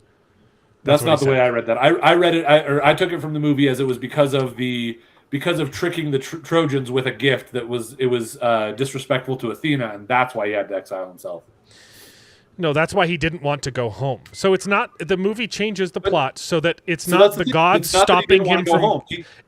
When did Dude, he the want, movie when did he not literally want to go says home? the movie literally says, "Hey, the reason why you haven't gotten home yet is because if you search your feelings, you know it to be true. You don't want to go home." And then he says, "Yes, that's true." At the end of the movie, the reason it took me so long to get here is because in my heart, I did not want to come home and show myself as the monster that I am. I guess, and again, I don't like the fact that they explicitly decided, says that, dude. Kind of. I don't know if it's quite like that, but He literally I the see how you movie. do So that, the but- movie, the entire time, the plot in Ithaca is we have to get aside from what's standard in the book, is the reason it's so important that we get this resolved is because there are threats coming. Right. There's the people from the sea coming, and they rape and pillage everywhere. And if we don't figure out this secession, we're gonna get raped and we need to pillaged be able by to the raise an people from army the to sea. defend ourselves from them. And then Odysseus comes home and says, "It was me. I'm the people from the sea." And it makes no sense. He literally, not kind of, he literally says that. He does say that, but he's talking his about wife, it more and then his wife metaphorically. confirms it. He says, "You are the people that we've been Yes, afraid of this whole time. That is what is said, but you're the it people comes down from to the sea." Yes, it comes down to that. That's what they say, but it's because the rumors of what they did at Troy have spread as the idea of the people from the sea. Yeah. And other people are doing it too. So it's because of him. So like and it makes no sense because there's the one scene where they show up and the houses are burning, but the people did that themselves because they were afraid of them. Right. They thought, and then they're like, "Oh no, we're not the monsters. We're the good guys." And then they rob them blind, right? And then and then they try. They want to have their cake and eat it too. They try and say, "No, we're the real monsters," but then the entire movie shows them being attacked by monsters. Yeah. Which I agree completely. That is actually my biggest issue with the movie, is that most of the movie, they are actually good guys. Like, again, even on Calypso's Island, they're doing nothing wrong, and she assumes that they're going to do something wrong, which is an interesting, potentially interesting story point to explore, but then they still make it feel like maybe they were wrong.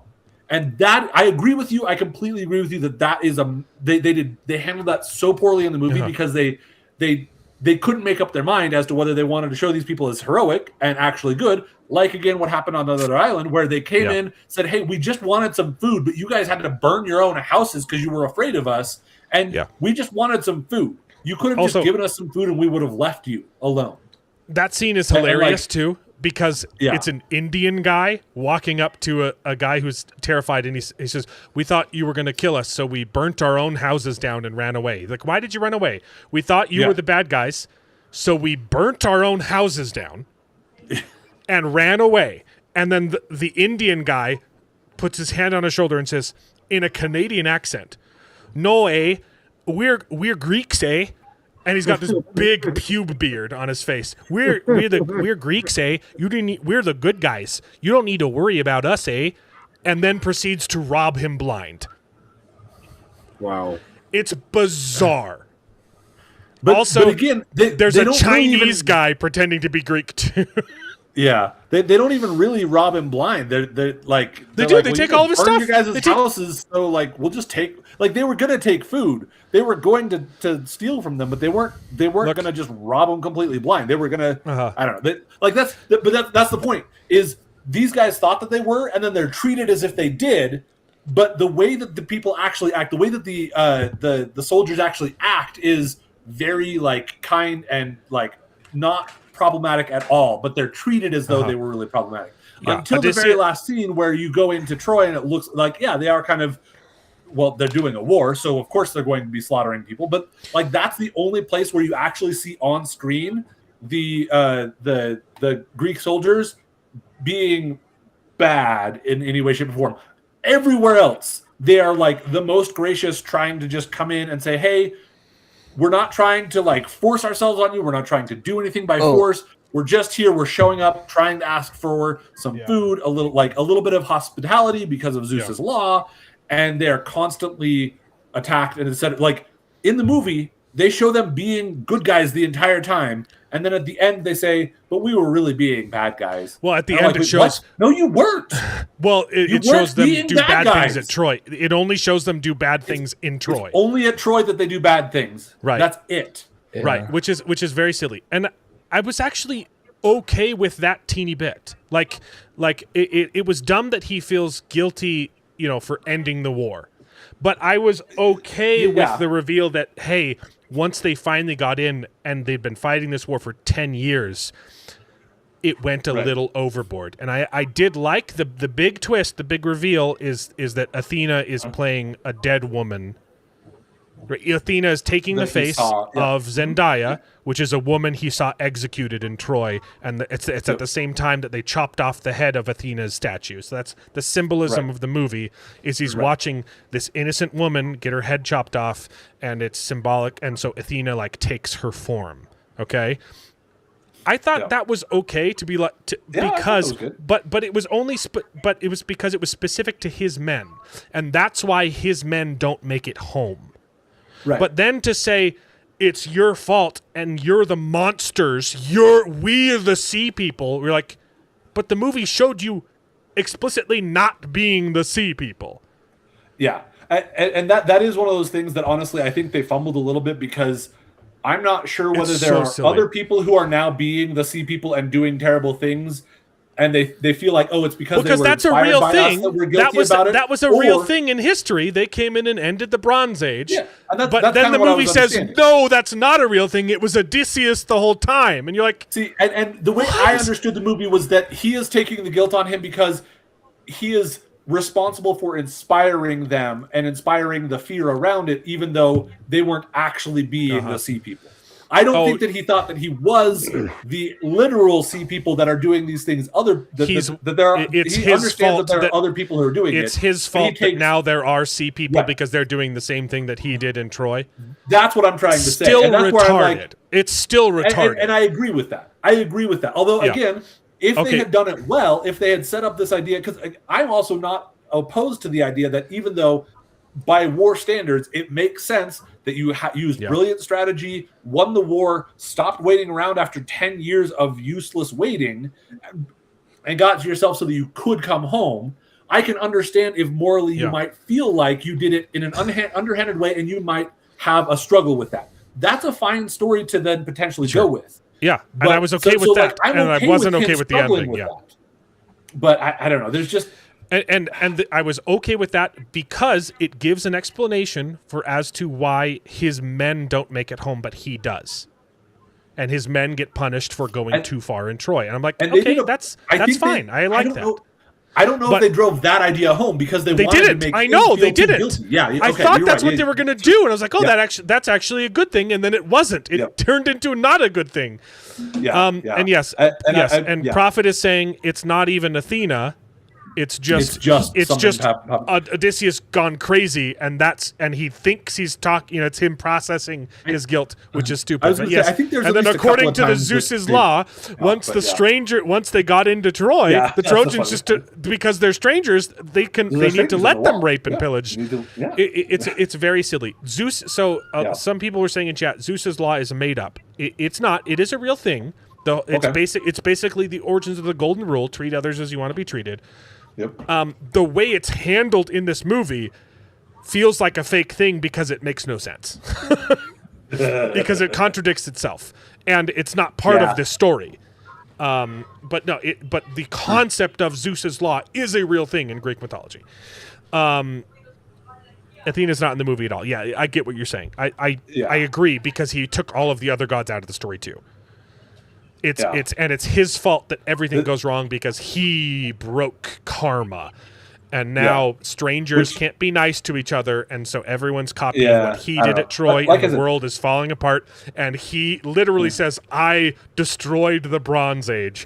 I am the sea." This age of bronze is coming to an end. Yeah, So again, what is this? Some kind of Odyssey? I'll give you that. Yes, I agree. This is probably the correct assessment that the movie is trying to say, but not say directly. Yeah. I agree that they mishandled that part of the movie. I just don't necessarily take it the same way that you guys took it and have the same kind of problem that you have with it. But I still agree that they mishandled that and still messed it up, if that makes any sense. So.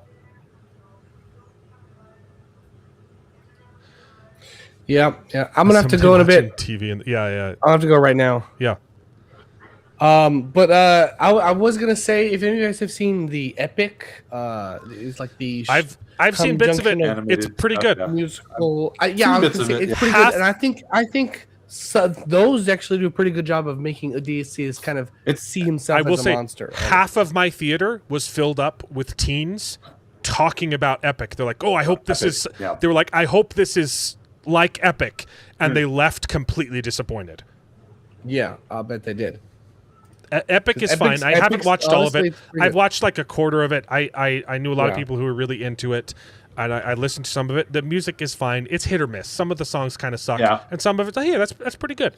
I haven't watched all of it. How long is it? Isn't it like 12 hours long or something? It's pretty long. I don't think it's that long. Yeah, but it's probably like 5 or 6. Maybe like I'm thinking. It is a valiant effort. It is a valiant effort, and I haven't watched all of it, so I can't attest to all of it. What I have seen is pretty darn good.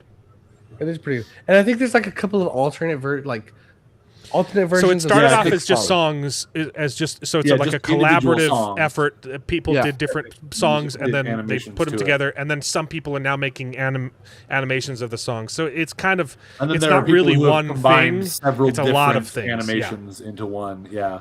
Yeah, I know It my was like niece epic. and my sister-in-law love the. it's a fan love the made music. collaborative Odyssey musical, and some of the songs are pretty good, and some of them are kind of lame. But it's not bad. Yeah. Better than Anyways. this, yeah.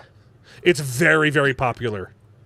Like high school, middle school, everyone is listening to Epic right now. Like it is. It's And kind my of crazy. sister-in-law, who's 30 Everyone who's or 81 something like is that, listening she to loves it as well. Yeah.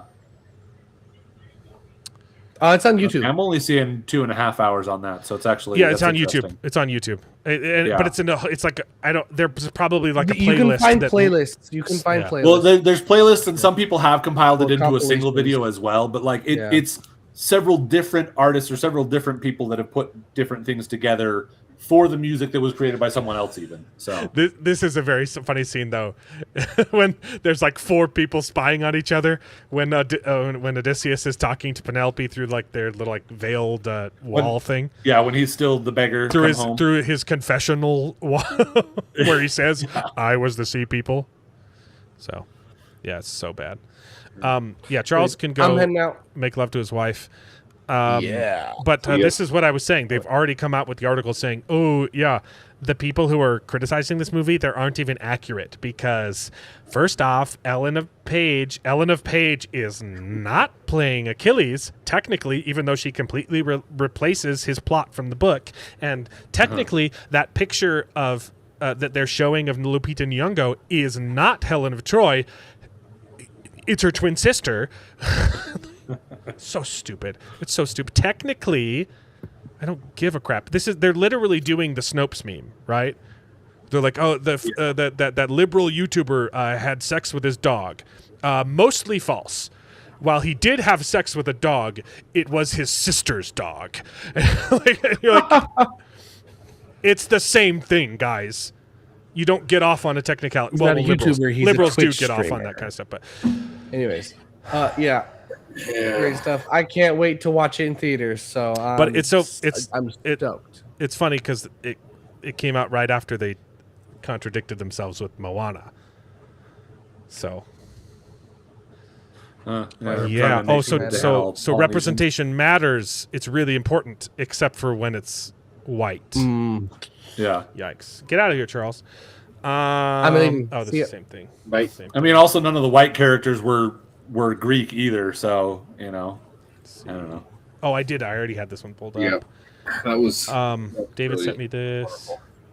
Okay, we got this. The Bronzes was collapsing. Oh, she was So terrible. You're the sea people? Yeah, we talked about this. Anne a little Hathaway bit. was terrible in this. I brought that up twice. Yeah, she was overacting. I do the think she was whole time, overacting, dude. and her bit about the fact that she's been holding down Troy. I was like, that's very much the hey, women could have been in control, and that would have been fine. We should have just let women be in but like control. half of She the had a little scenes speech on where that. she's talking to Telemachus, she's horrible to him. Yeah, she hates her own son, and you're like, dude, he's literally trying to save your life. Yeah, she is far And you're too like, mad you're at like, him. yeah, for she explains. Like, I get like give her time to say like, hey, I'm trying to do my best. Struggling. And then Telemachus is like, yeah, but we have to make a choice. And then she says, but you're just a man, and because a woman could never sit on the throne. I've been sitting on the throne for 20 years, and men hate. And you're like, dude, your son's a man. And she treats her son horribly. Every single conversation between Telemachus and Penelope, I hated. Yeah, Made me she very was over Robert the top with her. Yeah, No, it's Spider-Man. Oh, that's right. That's Pattinson plays the lead suitor, and he That's does right. a pretty good job, except for the scene at the very end where he keeps shouting out different weapons. Get that Which thing. was Get so that thing. dumb. Get He that was thing. really That was good for the really whole dumb. movie until that scene. The weapons come down. Get the it's shield. because Get the he's weapon. Get the he's sword. already Yeah. supposed to be dead. And so he Yeah. didn't have anything left to do, and so he's just like, "Oh, grab that, grab that, grab this, grab that." It was so stupid. It was so dumb. Yeah, Epic's it's pretty good. Haven't so the shields, Yeah, something like that. That was really, really dumb. Yeah. Get the swords now. The spears. Get the spears. It was Get the like shield, okay, get this, look, get the back, everyone's get the- looking at it. It was so dumb. Yeah. Okay. I got Toilet paper. Get the toilet paper. I gotta pull up my notes. Okay, the movie opens with slam poetry. Travis Scott doing slam poetry, and I get the intention behind the scene. It's It supposed does to not be work. Muse and the Right? It's like, hey, because it's like we're doing the oral tradition, except it's rap. Right? It's like, and I could not ever get over the language. The modern language never worked for me. It kept pulling me out. Having Robert Pattinson say, "Oh, your daddy doesn't love you anymore," and Telemachus saying "mommy" and "daddy" was bizarre. The F words were so out of place. We've been stuck on this effing beach for so long. And it was just amateur. Like even okay, so the slam poetry, Travis Scott is like a man, a face, the beard on the face, a clever man, of twists and turns, a trick to get into Troy, and you're like, these lyrics are retarded. Like, trick, just him. It bothered me so much. Just him saying trick. You're like, say ruse. Say ruse. It's so much better.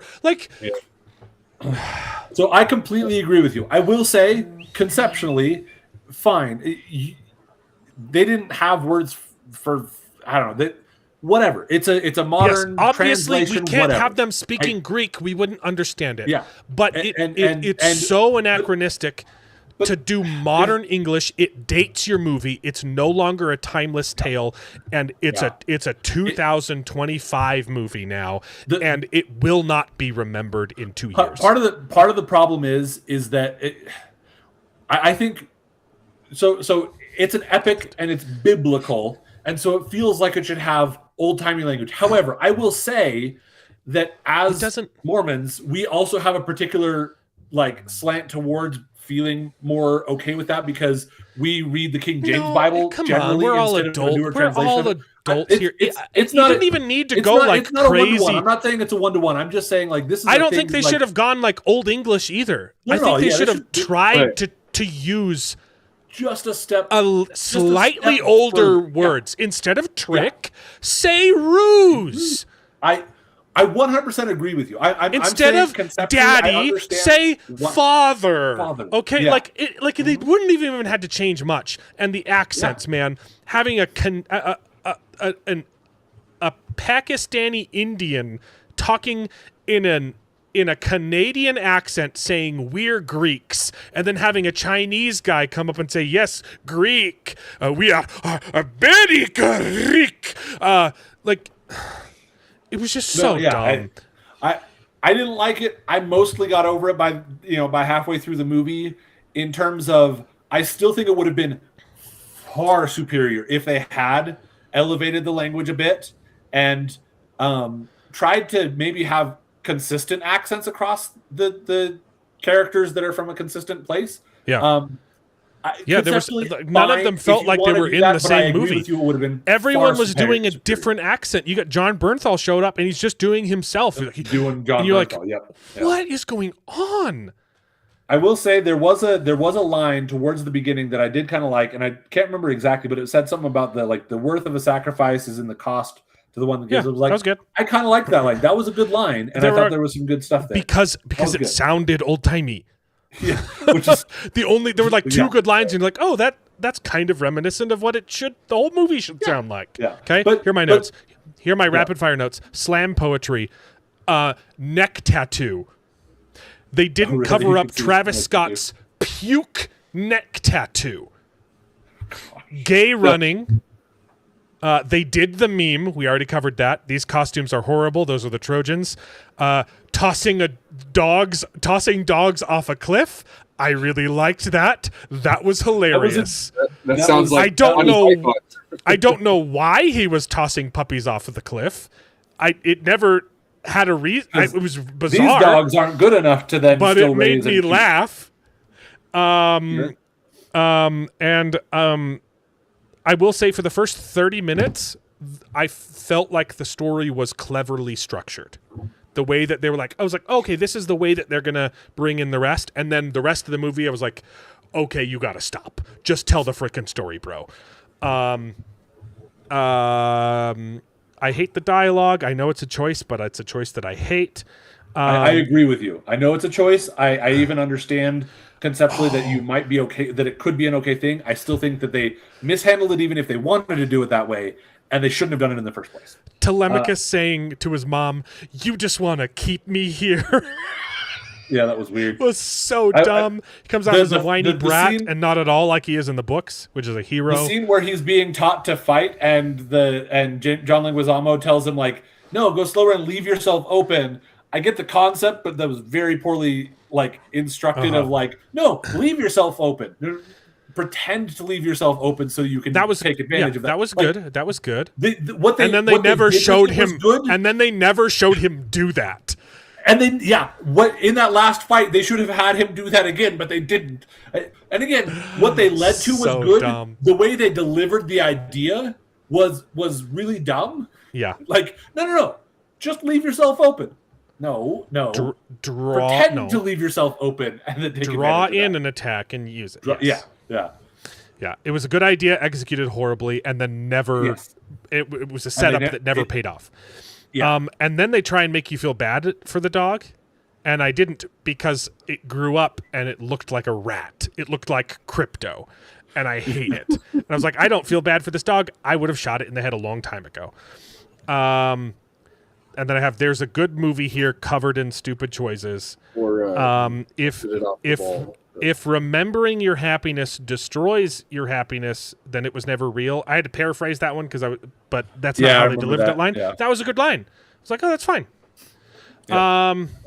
I will say we already talked about the Cyclops a little bit, but like I said before, were they supposed to be hidden in that cave? It was way too bright to believe that they were hidden, and there was not enough just the wrong kinds of actions in there. There was no I tension. will also say I was very disappointed that we did not get the clever wordplay of "I'm nobody." Oh, you're hurting me. Nobody is hurting me. His excuse. Nolan talked about it. Nolan talked about it. He said, "I wanted to put that line in, but it didn't. It just didn't feel like it fit with the modern dialogue. It was too punny. It was too punny. So your bad choice made another bad choice. Good job." Yeah. But slam poetry does belong. Exactly. I didn't mind the slam poetry necessarily. It wasn't great, but I didn't mind it. But I was very disappointed that they did not have they have no dialogue with the Cyclops. None. Yeah. What? No. After they poke out his eye, he starts muttering to himself, and one of the guys says, they "Wow." find out that, he said his daddy was Poseidon. That's bad. That's it. Oh, and after they escape, Odysseus shoots him with an arrow so that he can chase them to the sea, rather than taunting him and saying, it was me, it was Odysseus. It's stupid. I will. And then they ask him, "Hey, why did you do that?" And he doesn't answer the question. Why did you do that? That was really stupid. And then they move on. And he never answers why. I will say it was a really dumb choice on Odysseus' part. However, I will say that that's kind of consistent with Odysseus sometimes making some bad choices. They had to do it because they took out the nobody scene, and they needed a reason for the Cyclops to follow him. But they didn't give him a reason to do it. Yes, I know it fits with him making bad choices, but there was no reason for the bad choice, right? When he brags, it's him being prideful and then being brought down by the gods. Now, he couldn't stand the fact that the Cyclops didn't know that it was Odysseus that bested him, and he still thought it was nobody. So after he escapes and after they're in the clear, he says, "It wasn't nobody, it was me, it was Odysseus." And then that gets him in trouble. Yeah, yep. Because, and again, that's one of those things that I think... Odysseus was retarded the entire movie. Yeah. And it got a whole bunch of his people killed for no reason. Honestly, I think he was fine the rest of the movie. And again, that's kind of consistent with how he is in the original poem, from my understanding of my except my that there was a reason for him making those bad choices in the poem. You're right. And there's no reason for him making bad choices too terribly dumb, but that was a really dumb choice. Oh yeah, him choosing to sail. He's like, "Oh, I don't want to follow Agamemnon because," was so dumb. I want to try a shortcut that I've never done before. Yeah, it's kinda Okay. weird. I liked one good thing. I liked the homage to the lotus flower with Calypso using it. I was like, oh, that's another reason why he doesn't leave Calypso. In the book, I was also going to say, he's like, he can't leave on his own accord, so he just has to get Calypso to change her mind, and ultimately it takes Athena to do it. And in this, sure, it's fine. He doesn't remember. I think that's a fine change. That's okay. That's the kind of thing I would like. I actually thought that was good. Yeah, That's a I will good also say that's a also good where I adaptation stopped- choice. That's one good choice in a sea of bad choices. I will also say I stopped taking notes after the Cyclops scene because I'm just like, okay, fine, whatever. Okay, then I've got the no, we're Greeks from Ithaca. Why did he fire the arrow? He never answered the question. John Bernthal as himself. Stuck on this effing beach. I hate the Trojan horse. It looks very nice, and it looks very silly, and doesn't make any sense. Nice, it's I'm fine lacquered. with it, but I get They let men drown in piss and shit. There's way too much room. Did they do Scylla and Charybdis in this adaptation? And what do they do?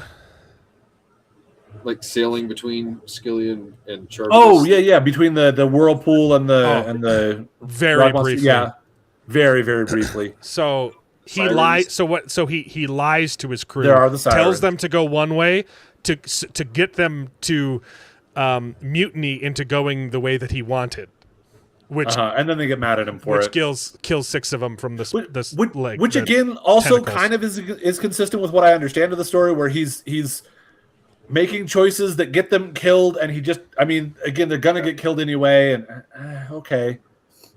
But it was very brief. It was just so small. Yeah. And same thing with the sirens. It was very small. They kind of tried to turn that into something. The that sirens tied in was with fine. The whole idea that of was whether one he of the wanted to better. go home That was or not. sirens was one of the better scenes, and the Chinese guy dies. The scene was a little bit better, but the dialogue over the top of it, I think, ties in a little bit more with your whole like, oh, he didn't even want to go home thing, because it was kind of like, oh, you're being driven crazy because you don't really want to go home. Or I remember there was being something weird about that I didn't like. The choice to not show the siren song was a good choice, and to have show it from the crew's perspective, where they could just see him screaming and couldn't hear it. That was a good choice. Yep. No, I agree. That was good. Oh, but you skipped ahead. Sorry, I was still on the Trojan horse. Maybe duck. They start stabbing the Trojan horse, which like 6 times. But it's made of metal. No, it's made of wood. They start stabbing it, It looked like it was made of metal. So they climb on top and start stabbing it from the top, and and no one moves, and you're like, duck. And also, one guy gets stabbed, and it shows the sword come out bloody, and the person doing the stabbing doesn't notice that his sword is bloody. That one's actually fixed, because if you watch, Odysseus actually cleans the blade as it goes out of the thing. So I was busy typing, why is no one trying to duck? There is plenty of room. So here's the other thing that I really struggle with the way they decided to depict that. Because, okay, I guess it kind of makes sense that instead of leaving a thing specifically on wheels that they can go in, I could see them thinking that would appear too suspicious, even though that's how it's generally been depicted. We want to make it look a little less suspicious. I liked them pulling it in on logs. That was good. Pulling it in on logs. So again, I like that conceptually, but I don't think that they did it great. And here's the biggest problem, because if they are actually pulling it over logs like that and stabbing it, they not only know how heavy this thing is, and that it is made of flimsy enough wood that you stab into it that easily, and yet it is way too heavy for the material it is made out of. Yeah, it's dumb. Like, the way that they present that, I'm watching this, and again, some of the concepts come from the story well enough that I'm like, okay, there would be some concern there where they should probably have been like, wow, this is a really heavy thing, whatever. But because they made the choice not to have it more intentionally moved by the Trojans in the way that they did, and the fact that they show them stabbing it and finding out, okay, it's kind of hollow, but yeah, no, it's fine, there's nothing in there, means that they know how heavy it is, but also how flimsy it is, and makes it even dumber that they still brought it in and thought there was nothing wrong with it. Really dumb. Okay. So that drove me crazy, even where, like, theoretically it's all in the story originally, but the things that they add made it worse. Okay, more notes. This is the island of giants. It's a baby. WTF? This is gay. Why are they in armor?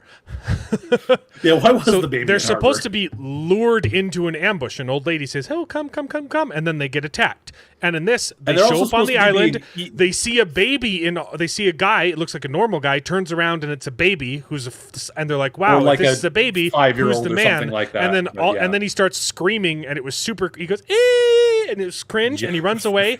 And then they're immediately attacked by a whole bunch of people who apparently just stand around in the forest in full armor.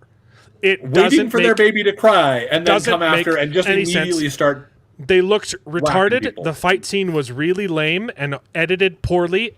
Tree jail? Question mark? Yeah, that's what I was. So the trees started moving. First, you get tree jail happening out of nowhere, and you're like, "Wait, what? Why?" And then it shows them move. And then you see trees moving, and you're like, "Oh, I guess." And they didn't do anything interesting with the moving trees. Yeah. It's like, this is an interesting concept. Where's it going? Nowhere. They run away, and then they hack the boats apart with their swords instead of crushing them with rocks. And then the mutiny happens way early, and it doesn't make any sense because he just saved their lives from the Cyclops. And they're like, look, we got to get food somewhere. And like, oh no, we're going to do a mutiny. And it's like 10 islands before the mutiny is supposed to take place. And they just say, we're going to do it. But it's not even that much of a mutiny because he's like, no, you're staying here while we go up to Cersei. And it's then because he's like, a mutiny already? And then they're like, depends on if up to you. That's up to you or whatever. Depends on if you fight against us, right? It's because they had to separate the characters and they couldn't think of any other reason. They could have followed the book, but they didn't want to do that. But you are right. The Cersei sequence It's because he wanted to take the gods out of the story. That's why. Yeah. The Cersei bit of the movie was actually fantastic. Good. Best part of the movie. Why did he want to take the gods out if the whole tagline was #defy the gods? Exactly. And the movie can't decide if that's the tagline or not. It says defy the gods, but then the end of the movie is actually, no, we need to listen to the gods because defying the gods is why we didn't. Yeah, I have to. And then you're like, oh, but we also need to defy the gods, but we also need to not defy the gods because the Zeus's law is why we ruined all the things. And then the gods and then he meets a god and the god says, no, you need to defy the gods. And it's so dumb. It just doesn't, it's so inconsistent. It doesn't make any sense. This movie, it's infuriating. And then I've got... when you base your translation on a feminist, what do you expect? Oh, your men don't want you to defy... The reason why your men are going to die is because they don't want you to defy the gods. And we, the gods, need you to defy the gods. That was literally the line from the movie. You're like, what? His men died because he defied the god. That doesn't make any sense. And then I've got Grease. Elliot is really bad at acting. Oh, sorry, that's supposed to be Ellen. Did Agamemnon?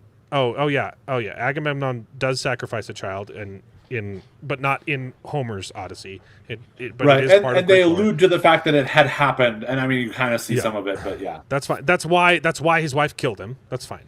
Yeah. Anne Hathaway is terrible. Oh, but that's the thing. That goes back to defying the gods. The reason that he sacrificed his daughter was to appease the gods, because the gods trapped his fleet. They sent winds that kept them from arriving at Troy. And so to appease the gods, he had to sacrifice his daughter. So he had to not defy the gods to get to Troy so that he could defy the gods there. That doesn't make any sense. I've got more F words. Hooray! There's one of the suitors tells Telemachus to F off. Sinon, the bravest soldier I've ever met. Bullcrap. Telemachus looking like Nephi. I already did that. Exile is retarded. The suitors broke Zeus's law first. Again, I still think that there's a little bit that's different on that, but I still agree that anyway. Songs, remember those of us who could write. That was an okay line. That's fine. Yeah, it was all right. It took me a second to understand what was going on there, but it's because he's saying that our Bronze Age is over, and so none of our writing will be kept, and so it's only going to be through songs, which kind of plays to the idea of Homer maintained this. Except that the legend. movie starts with them doing songs instead of writing. So doing it by the song, yeah. and then I've got Oof. There was almost a good movie there. My theater was filled with teens hoping this would be epic. Like Epic. And then I realized, oh, wow, the movie's only rated R because 3 F words. The movie couldn't decide what it wanted to be. It kept saying, oh, define. I already went to this. Okay. Yeah. That's it. I Those are all agree my with notes. that part in particular because through 90% of the movie, it shows Odysseus and his men at the worst being, hey, we finished a war and now we're just trying to make it home, and literally just trying to make it home without doing anything bad on that process. Yeah. And then in the end it says, oh, but they were just terrible. Like here's my problem with, again, like I love the Cersei scene, but that one I think also hits into the same problem where they show up, do nothing, she screams and runs away thinking that they're trying to rape her, and they say, no, we're not trying to rape you, we're not going to do anything wrong. We just want some flies food in the 'cause we're face here of the strangers, message Zeus that is the law. movie wants to tell. It's And ridiculous. then she still assumes that they're bad and therefore makes them into pigs. Right. And then when she turns them back because of Odysseus trapping her or whatever, she says, oh, back to your disguises. And in a very kind of throwaway line that makes it that really lends to the idea that the movie's point is these guys really are pigs. They are pigs in real life. life. But they did nothing wrong in the movie. If we had shown them even being slightly lustful, they begged her or for whatever, food, and she fed them human meat. Yeah. She's in error. And again, if you either choose to make the story Also, about how she made a mistake, she broke and she is Zeus's wrong- law. So what? Like, you got to be consistent. Yeah. If you can either make it that she completely misunderstood them, and as a point of the story show that she misunderstood and she was wrong, or you show that she was actually right in the end, and instead you show that she was wrong but say that she was right, and that drives me crazy. Yep. Nolan doesn't care about backlash because he spent 10 years dealing with Batman. Okay. What? He didn't get backlash for maybe the third movie. I mean, okay. And again, maybe when he first cast Heath Ledger before everybody watched the movie, they didn't think it was going to work, but then everybody liked it when the movie actually came out. Yeah, that article makes absolutely no sense. You sent this one to me, David. A horse of a different color. This website is terrible. I can't. Oh my goodness.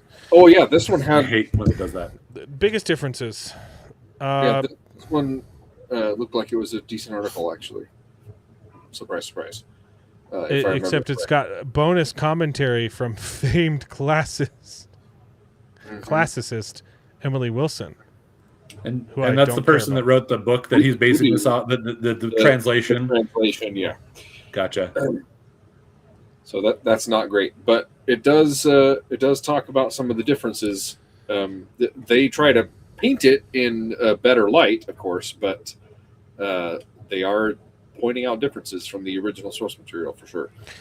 Yes, a PTSD-addled Odysseus is anachronistic. I dare say you'll live. I'm okay not reading this. What? No, just go through the headlines. The main. Who is Odysseus? Yada yada yada. Go back. Tell me about a complicated man. That's Wilson's crappy translation. Exactly. Go. Twisty attorney. What? Keep scrolling down through the. Odysseus Adventures, Monsters and Goddesses.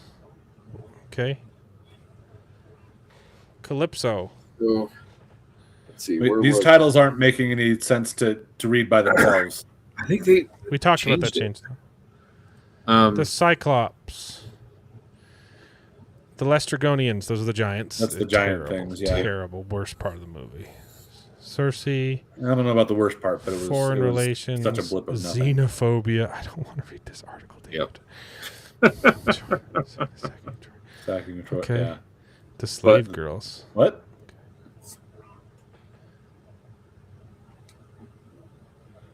Okay. I don't think that improved it at all, but. Oh, yeah. Okay. What's their comment about that? Well, Wilson turned them into slaves instead of servants in her translation because they're female. So of And course so we they're went slaves. back to servants. Okay, Yes. cool. That's such a weird. What I don't know. So good change from her translation, at least. The ending, the ending is dumb. Anyway, Even like I just thought it was interesting. It was pointing out good the change. differences. The one good change was they added a teeny plot that kind of replaced a couple other plots that take too long. Is that he meets his son? He saves his son. There's a fight scene when his son is coming back from Sparta, Right. and Odysseus meets him at the temple. There's a bit of a fight scene. It was pretty good. Yeah. I thought that was pretty good. It was more exciting than Telemachus just sailing around the bad guys. Yeah. I will say so. and it helped replace scenes where he gets to spend time with his son, and his son figures out who he is. Like Who he is, yeah. It was a change that helped, that added a little bit more action, and helped condense a couple different plot lines. And then the movie jumped off a cliff. But yeah. So I started saying something about the idea that like I think that there are a lot of people today really struggle with old language. And again, we talked about the fact that it doesn't even have to go all the way back to like biblical, like King James language. Just make But, it like, sound overall, I kind of think old. Just make it people are sound so flowery obsessed and with epic. It's supposed to be. people are Use the I think Fagles that translation. The Fagles is pretty modernized, but it's still a little like it's flowery enough.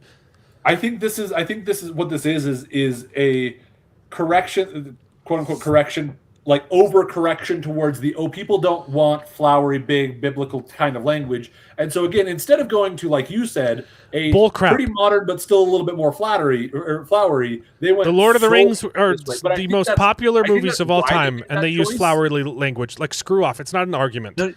No, you're right. I'm just saying I think that's why they did it, and they're wrong to have chosen that. Both because they should have been able to be a little bit more flowery without being too hard to understand, and even then, there is something more epic about using some of the flowery language, and it's so frustrating. Even Game of Thrones, the most popular TV show of all time, while it does include swear words, the swear words are roped into very flowery, like it's very old timey language. Yep. And the movie is the TV show was mostly just talking for the first few seasons, and it was the most popular. So like that's a stupid argument. I'm not saying you're stupid. I think that's a perfect. Yeah, I think that's a perfect counter argument to what I am saying. I think is probably what their logic was. Yeah. Right. I'm not actually arguing. No, that I know, point. I know. I think they're stupid, not you. Yeah. No. And I get that. I'm just saying, like, I think that like Game of Thrones is the perfect response to, you can do this with slightly more flowery language, and you will do something like one of the most popular shows in the last 10 years. Right. And the last 20 years. Heaven knows everyone's been trying to chase Game of Thrones. That's been every single article. It's like, oh, is this new show? Right. That's why fill in the blank. The new. That's Game why of he Thrones? wanted to put F words in the movie. Yeah. And he couldn't copy, the language, just the bad language. Oh, the movie was exhausting. It was so exhausting. I think we're going to see a bigger drop off week 2 than they want. It's still it's not going to lose money though. It's not going to still flop. going to make a lot of money because it's Christopher Nolan. Like I said, I still think it's probably going to make in the $800,000 range. Where like I think it's going to have a slightly bigger drop than they expect based on the fact that they're like, oh, it's not going to critics love it. The current Rotten Tomato audience score is also great. It's probably going to do great. They're thinking it's going to probably take a 40% drop or whatever, and it's probably going to take a 50% drop or whatever. I don't know. Something that's still within the like, it's understandable, but it's not terrible. It's not a 70% drop or anything like that. So, yeah. Okay. Silo? Yep. Yeah. Okay. So. Okay, now I'm even more pissed off. Yeah. Oh, I won't spoil the book just yet. We could do. Okay. That's fine either way. So- And again, I don't mind if you guys want to talk spoilers on what you guys have watched that I haven't, but I've only seen the first episode of Go season watch 2 so Widow's far. Bay. I've only seen the first episode and a half, so not Yeah. much more than I did just over the last couple of weeks catch up on season 2, which I thought was pretty good. I thought there was some really interesting stuff. I didn't take any notes on it or anything like that. There was some interesting stuff in the other silo. Some good things, some not so good things, but yeah. Solo is really well cast. Mm-hmm. Yeah, I thought what's that his the face? figuring out what was going on with Solo, it was obvious something was going on, but it was fun to figure that out. That was kind of fun to fully uncover that. I really liked his character. It was fantastic. Steve Zahn is He's amazing great. actors. Yeah, season 2 is good. Can't stand Common. Common Drags the is entire first Common two seasons is down. by far the worst part of both. Common and his wife are those episodes. terrible. His Terrible wife's- story, terrible Yeah, His wife's acting. not as bad, but her character does make decisions that don't make any sense. And she's Yeah. worse in season 3.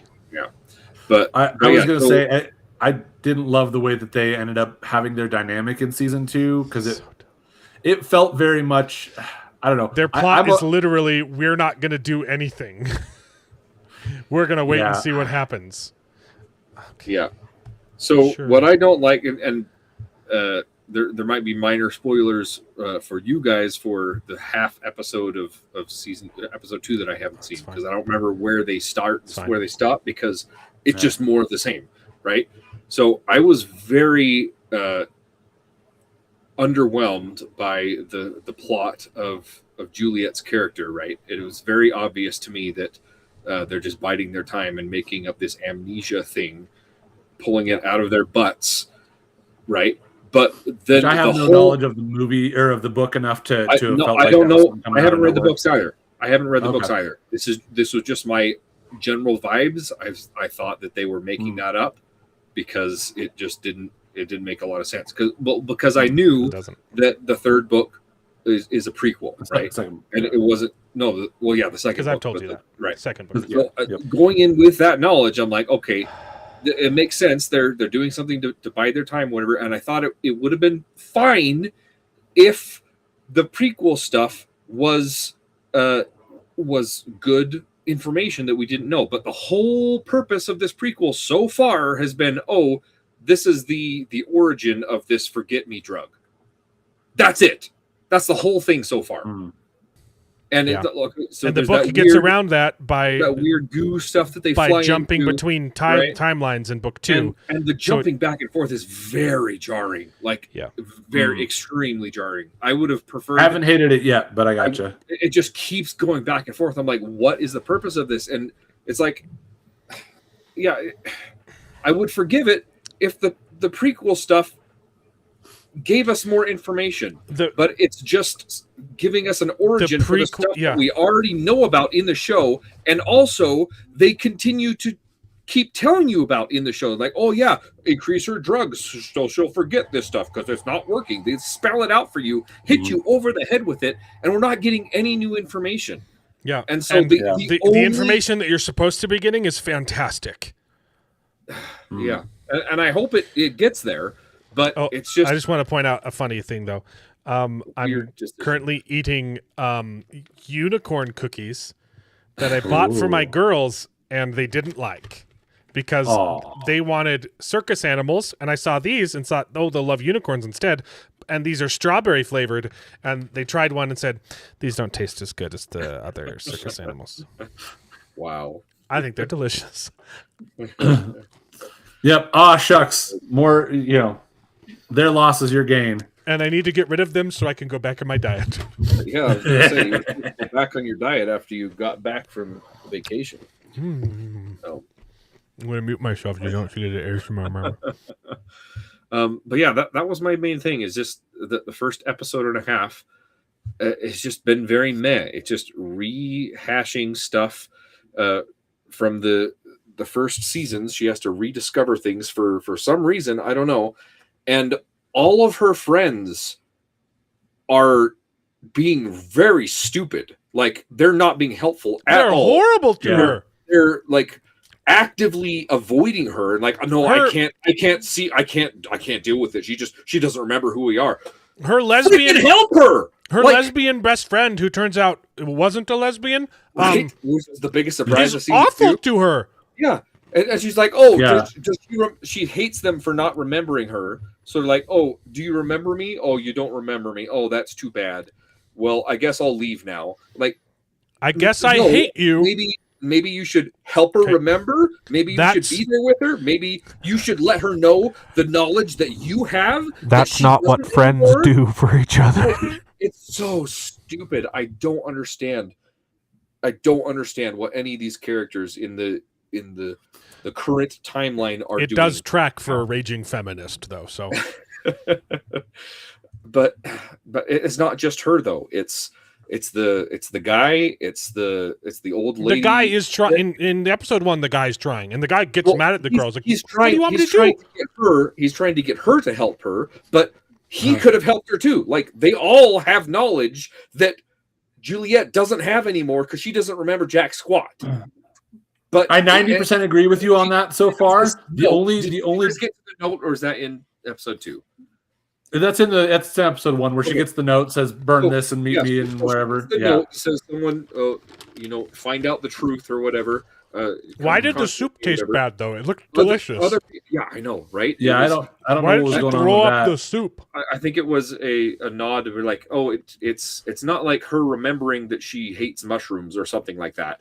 So I'm assuming the clam chowder and I also wasn't sure if maybe dumb. whatever the note came in might have made it taste bad, and that's why. I don't know. Yeah, it was dumb. But I will also say Or I maybe 90% agree with you in intentionally terms made of it make it taste bad so that she would dump it and find the note. which also makes perfect sense. Either way would be fine. I also will say I 90% agree with you with regards to like her friends not being good friends and help like trying to connect with her. The one thing that I will give that they've at least nodded to is the idea that it seems like Common's wife, Camille or whatever her name is, seems to have a pretty tight control on her. Right. In a way that like it's kind of her fault. Yeah, she's but working she with also- the mysterious So voice. she needs her friends more. Yeah. Oh no, but then you're right. also- She needs her friends more, but I could see Camille getting in the way of that. Is what I'm saying. You say that, but then she has very ample opportunity to go off one-on-one with each of these characters. And again, some of this might be in episode 2. Yeah. They're like, oh yeah, increase the dose and increase her watch. They've got one guard watching her, and then the guard leaves her alone. Like she goes like, okay, I'm going to go talk to these people. Also, And the guard's I like guess really I'll let nice you too. go. I guess I'll let the you guard go and seems do whatever. nice. And then he leaves her Hey. alone to talk with all of them one-on-one, and Yeah. not a single one of them give them a shred of information. Like, You're I absolutely don't right, 'cause understand. But trust us, we there's a got rid weird of party all of the cameras. Yeah. There's the weird party that they're at for a little while where like Camille does let Juliet go talk to the friend that's apparently really mad at Juliet for not remembering her, which I guess almost not. Again, I don't. Overall, I think that the way that they're presenting it has not been great about it. That one scene, it makes it seem like instead of being mad, she's just way too sad about the fact that Juliet doesn't remember her, because that's why she then goes and hugs the other guy and cries about the fact that Juliet remembers nothing. But to your point, that's exactly a great time when she was given a chance to have a one-on-one conversation, Juliet and the friend, and they didn't. Yeah. And the same thing happens with what's her bucket, the old lady. Later, again, I don't remember if it's this episode or the next episode. Same sort of thing, and they have their interaction is a little bit better, but still, it's just like they should be trying to get her to remember something, and like nobody even tries at all. And then she's got this note, right? I don't remember if she goes to the older lady. Whatever. That's the end of the episode is where she gets the note, basically. Okay, so in the next episode, she goes and she brings up the note. It's like, hey, did you give me this note that says, hey, you want to discover what's really happening? He's like, oh no, that wasn't me. Who gives a frick if it's you? You know some stuff that Juliet doesn't anymore. Yeah. Like, you should try to help her. give her at least something of what happened in the past. It's just the show. It's just dragging its feet because it can't do anything it's until it catches up with book very 2, clear and that but it's that's not giving us exactly any of book 2 either. So Right. I don't know what the heck it's doing. That's my whole issue with it. And the is teeny it's tiny very bits that we obvious are it's getting in dragging book their 2. feet, but everything in the flashback is not giving us any new information at all. This not yet. Okay, I got to get into some. So anyway, I'll that's try my that's okay. basically This my this rant. is some book spoilers. The first one isn't super specific, okay? And then the second one, I'll give you ample time if you don't want to listen, but I'll tell it to the viewer. I'm pissed off. I'm so pissed off because gender swapping the villain ruins everything. Which villain? Senator Thurman is supposed to be a man. Okay. And they said we swapped her to a woman because we wanted to make the relationship between Thurman and Donald more interesting. And Donald's the other senator? How does changing him Donald's into a main woman guy. make that? Yeah, Donald's the main character of the flashbacks, Okay. who has the sister, and he was on a date and he had to pay his dispenser. Right. Senator Thurman has a daughter, Anna, who is in the same room. Okay. Also, they've completely changed his dynamic. So Anna, no, I won't get into that yet. Here's the minor change that ends up changing huge plot points of the book. So, okay, this is a big spoiler. Sorry. It's so hard. I'll try not to. You should read the book. It's really good. I'll try not to ruin the story, but I have to say this. Okay? This is a book spoiler. Big, big, big. Okay? Lay it on. Look away. Book spoiler. If you don't want to be spoiled by the book. I mean, I'm assuming a similar plot point is going to happen this season, so it's not huge spoilers for long. Whatever. You don't know this yet because we haven't freaking got there. Maybe it's in episode 3, okay? But these are the characters that end up in Silo 1.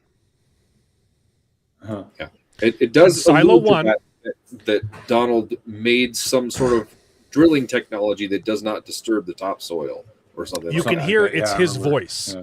It's Donald's voice talking to some of the characters. It's distorted. Voice, like the one that talks to Yeah. Lucas Kyle down in the bottom, and then the one that's talking to Camille now. Isn't it supposed to be like 300 years afterwards, or is that just what they're told? Or is that a spoiler? Okay, well, yes. And Raffo? No, Sounds good. yes. So Silo 1 is the silo that's in charge of all of the other silos. And it works differently from all the other silos, but also similar in some aspects. Okay? Sure. Senator Thurman, his daughter Anna, Donald's sister, the pilot, all end up in Silo 1. Okay? And Silo 1 works by putting everyone in cryosleep. And they unfreeze people to serve 6-month shifts over 500 years. Gotcha. Okay. So you're frozen for like 10 or 20 years. They pop you out of cold storage, have you work for 6 months so that you don't go crazy. And then go back and what they don't tell anyone is they're also erasing everyone's memory in Silo 1. Senator Thurman is the only one that knows everything.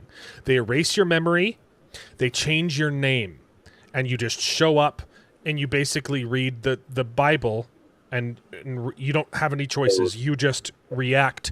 If the silos start going bad, you counteract that. If they go really bad, they get rid of the silo. you get your contingency or whatever it's called. Okay? They just keep things running.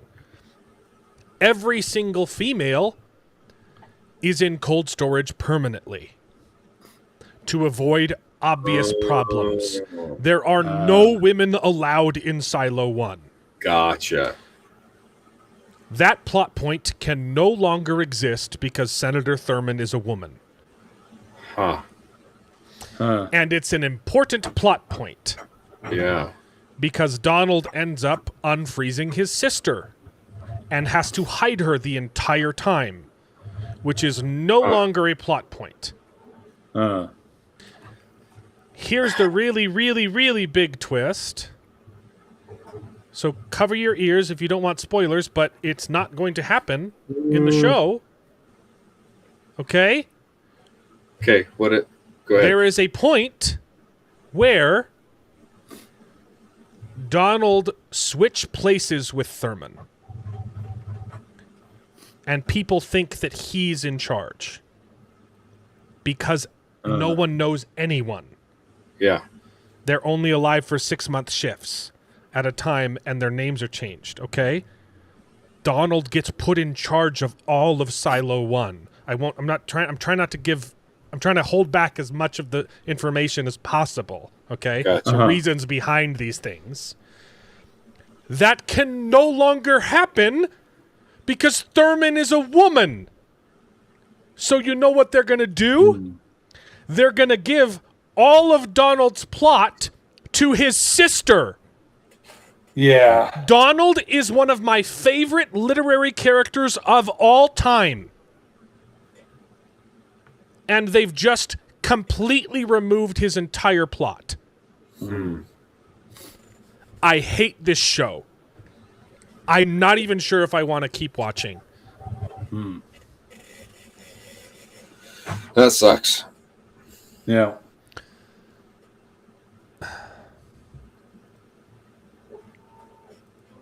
So. Wow. Well, I'll continue watching because I think it's one of Apple TV's best shows they've got, aside from Common. The only other possibility is like an androgynous name, which would be stupid. Maybe, yeah. Because like their vitals are involved. And like it's so dumb. Okay. That was a non-spoilery addition to this point. I tried to allude to it without giving details. I'm so pissed off. Yeah. I will keep watching to see how much they screw over my favorite character. Out of spite. But I do not want to watch the show anymore. That's a shame. I'm genuinely pissed off. That does suck. Sand is book 2? No, Shift is book 2. Sand is a completely different series. Oh, okay. Yeah, sounds like the same series, different. Yeah. Also dystopian. I've heard good things about Sand. Wool is. I wasn't sure if he was trying to say something about like, I hate sand. It's coarse and rough and it's everywhere, and he was making a dig at Silo. But no, I think there's like 2 Sand books. Maybe it's just 1. But, the books are great. Read the books. Yeah, I plan on it. Got to finish Wheel of Time. Got a book and a half to go. Book 1 is Wool. Hey, it's Wool. there you go. It's Yeah. Wool. into the Sanderson era, huh? I'm in the Sanderson era. It's Wool, really Shift, and then Dust. Nice. Yeah. I need to get to those at some point. I'm trying to decide because I generally want to try to read things with a physical book if I can first, but I think I've decided I have to just audiobook that one. There's one more independent fantasy book that I'm reading, and then I'll have to go into Dresden Files. I should have announced at the beginning of the show. Next week, 2 author interviews. Yeah. Tuesday, not live. I'm interviewing Devin Erickson, and then I'll be editing that down. Probably won't be released until like the week after, because I immediately have to do prep to interview Michael F. Caine, author of After Moses, Thursday at 7 p.m. MST. Live streamed. Nice. He wants to live stream that. Nice. That's awesome. Stingers you've made for the intros are pretty good. The theme for Sand is Wyoming destroys Colorado with mining and fills Colorado with sand to where Denver is buried under a mile of sand. Cool. Sounds like kind of a similar premise. But yeah, I really enjoyed the Silo series, so I didn't think I was gonna. So I will definitely read Sand eventually. Is it just one book? Let's see. Bibliography. There's 2 of them, sand and across the sand.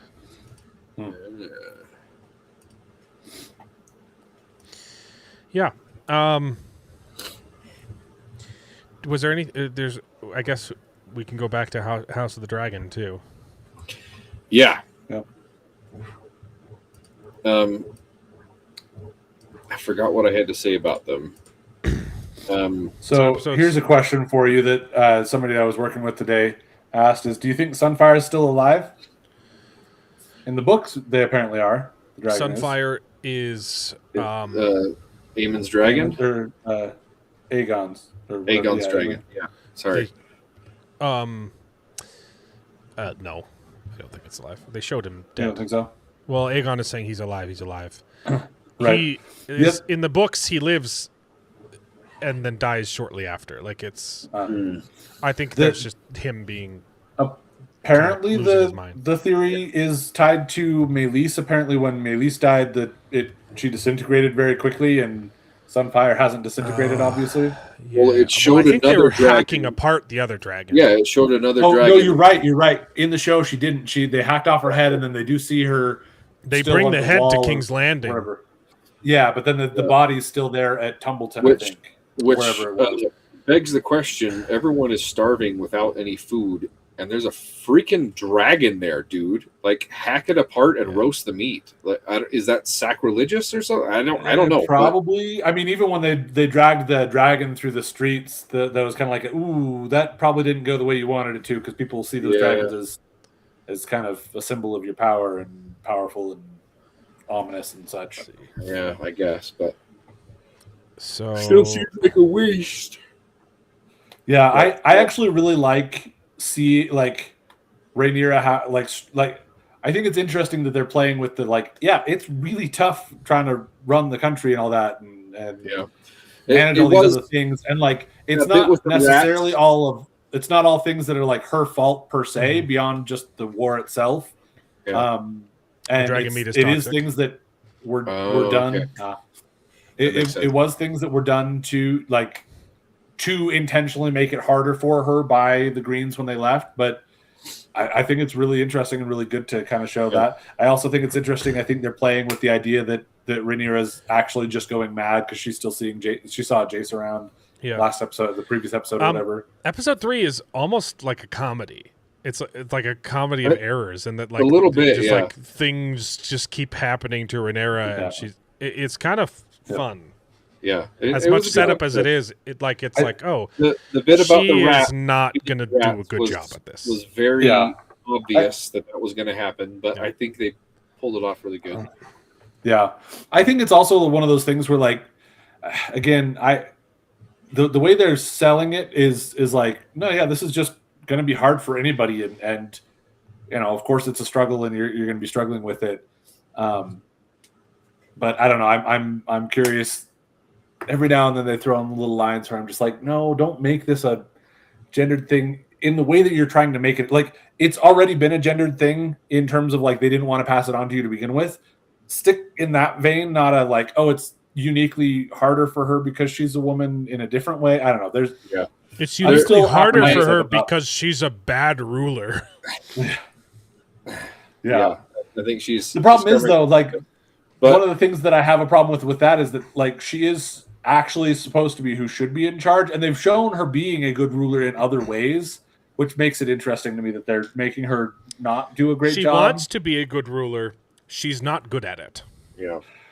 She's not necessarily good at it, but I do think that because up until now they've pointed out that she is not as brash as, for example, Daemon or Aemon would be. Daemon would be a horrible king as well, for different reasons. Right. For very different reasons. I just don't like. And he tells you what those reasons would be. He would give all of the money to the gold cloaks, and the people would all be dead.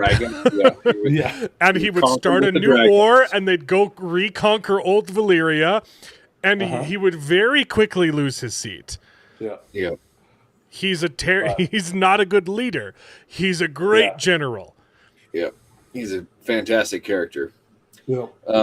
But yeah, I liked it. Episode 4 was a little bit slow. I liked what they're doing with Aegon, but I'd like them to get back to the action now, please. I like the grooming. So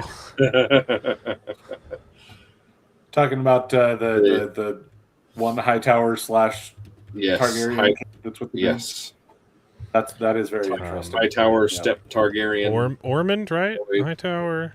Yeah, Ormond Hightower, and what's the Targaryen kid's name? It's a B. It's like B. No, it's not Baelor. That's the dragon. Darian. Yeah, Darian Targaryen. Darian. All the names are the same. Yeah. Anyway, it's Darian. Is it really? Him grooming Darian. Oh, and Damien. Yeah. Gotcha. To be like, you are going to destroy everything you stand for.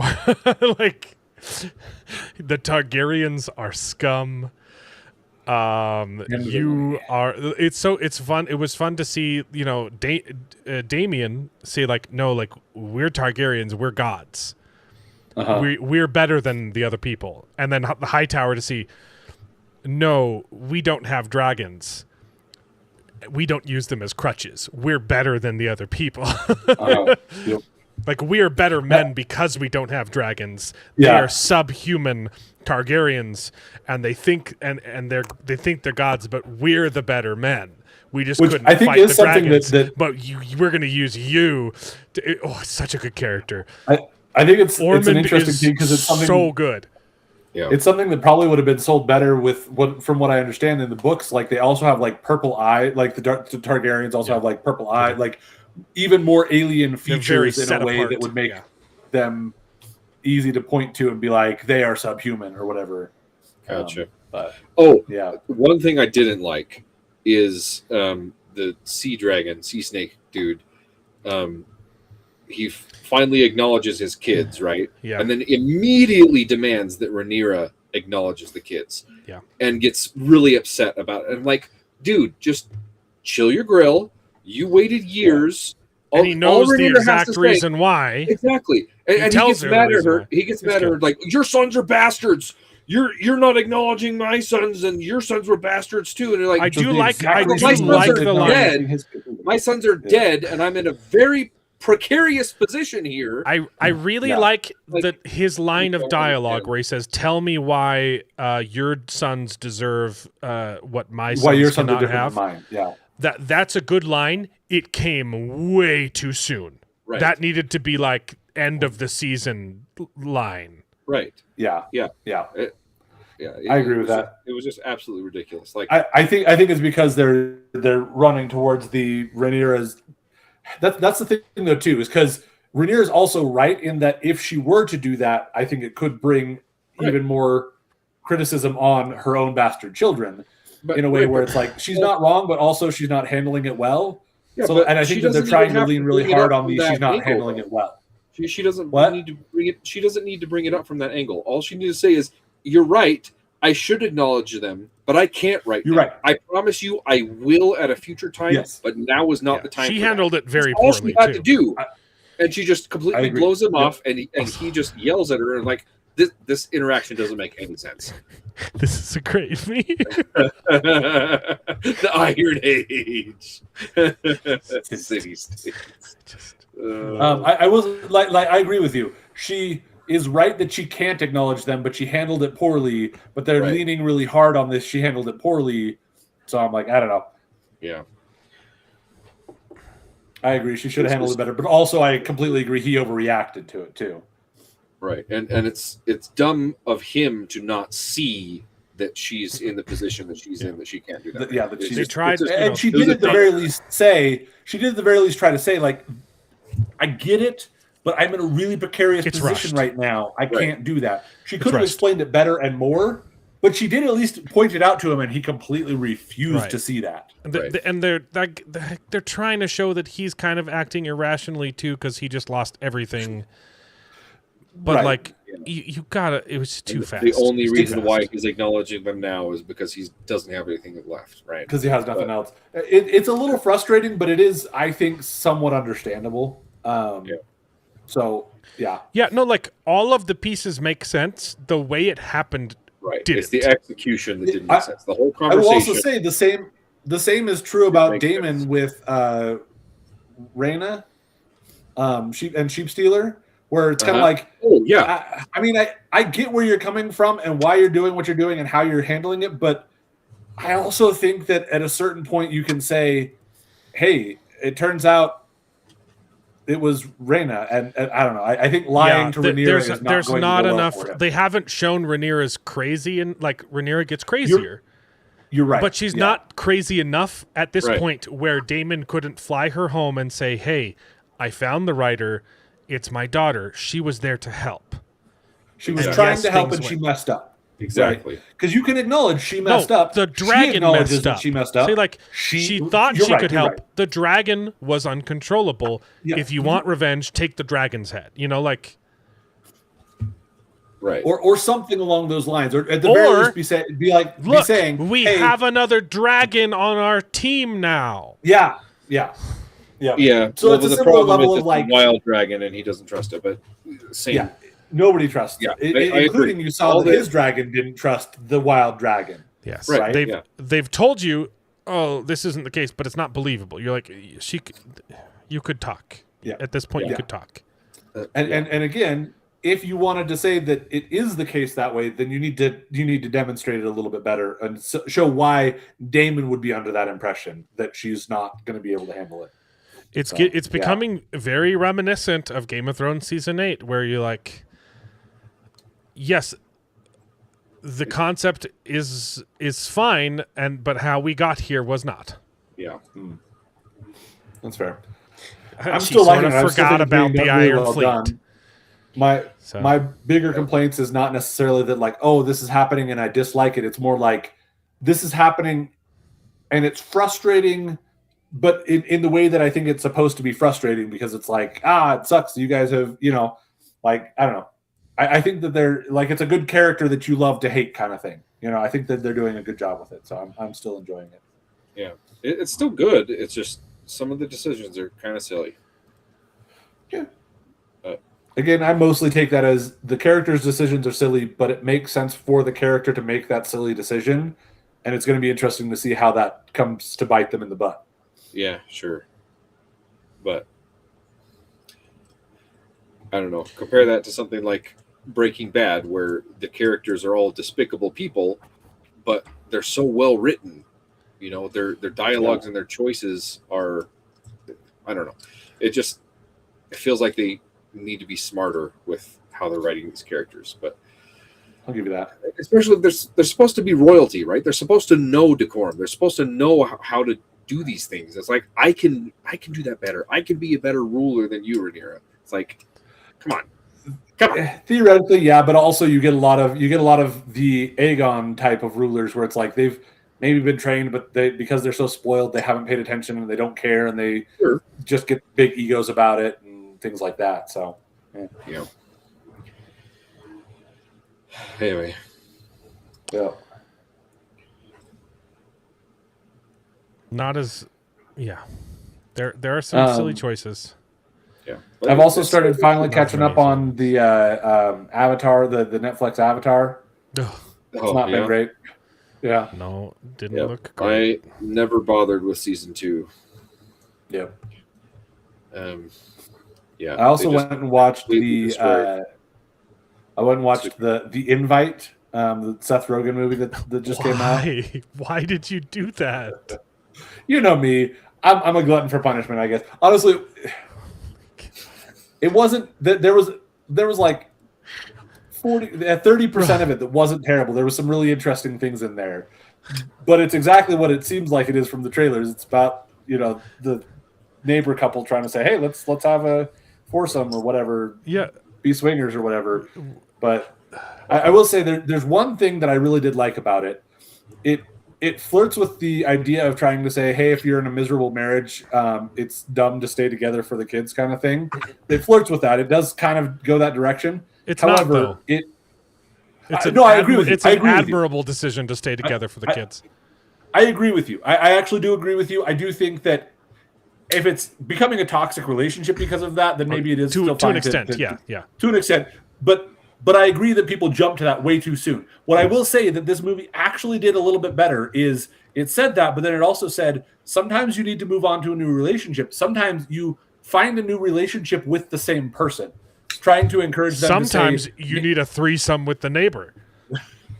So, but that's my point. Is actually the movie moves away from the idea of us having a foursome or a swap or whatever, and moves towards the maybe you guys need to fix your relationship so that it's no longer a toxic relationship, rather than staying in the. So it's trying to encourage them to change their relationship rather than deciding to just get rid of their relationship or just stay in the toxic relationship that they have gotten to. So I think it's probably going to be missed by most people watching it because it comes from an almost throwaway line in there, but it is there and I liked it. So I will say that. All I know is Olivia Wilde and Seth Rogen. That's two things that make me want to puke. Yeah. Why would I watch the movie? It absolutely starts with Seth Rogen's laugh. Like the movie starts with just the audio of his laugh. So like you're gonna hate it from the get. You're selling this movie so hard, man. Oh yes, I am telling you exactly why you will not want to watch this movie. Like I said, the only thing is 90% of the movie is man. There's actually some really funny. I think the dialogue is really interesting through some bits as they're fighting as a couple, Seth Rogen and Olivia Wilde's character. I think they have some good quips to each other in that. And so there was some amusement there, but it's hey, look, we have a toxic relationship. Hey, look, our neighbors are orgyists and they kind of want to invite us into it. And then it flirts with trying to do that. And then it goes to the direction of saying, hey, you guys should fix your relationship. And I actually kind of like the one line that they said that says, hey, rather than continuing to have the relationship that you're having, not even necessarily that you have to get a divorce, but that maybe you try to find a new relationship, you try to reset, you try to get like out of the bad patterns that are leading to the toxic interactions, but with the same person. And so it's not actually saying you guys need to get a divorce. And I think that the movie hints at that. And I hope that people take that away from it if they otherwise like the movie. So David, is he done talking about orgies? I'm never done talking about orgies. I've been looking at memes. Get out of here. You were just I'll tell you about something else this week. So for what was the other I really the character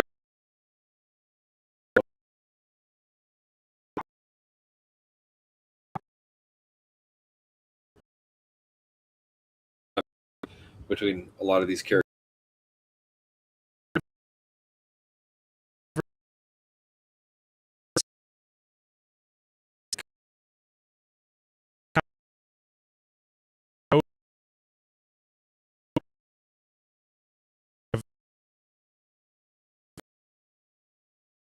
This and you're like, usually it takes a while. These are all different and they're all interesting. Yeah, no, that's a good point too. I love the receptionist lady that just jabbers on and so good. And so I was going to say, I think I ended up finishing it before you did, Alan. Was I not wrong? Or was I correct that you would love the last two episodes, especially because of her character? The old lady? The old lady, the which Rosemary or whatever her name is. The grumpy one or the old the grumpy one. Yeah, the grumpy old lady that just gossips about everybody. Yeah. She's phenomenal. So good. So some of my issue with it, again, I've already talked about the tone that it doesn't know if it wants to take itself seriously or be a comedy. It's kind of skirting the line of both, which I am fine with.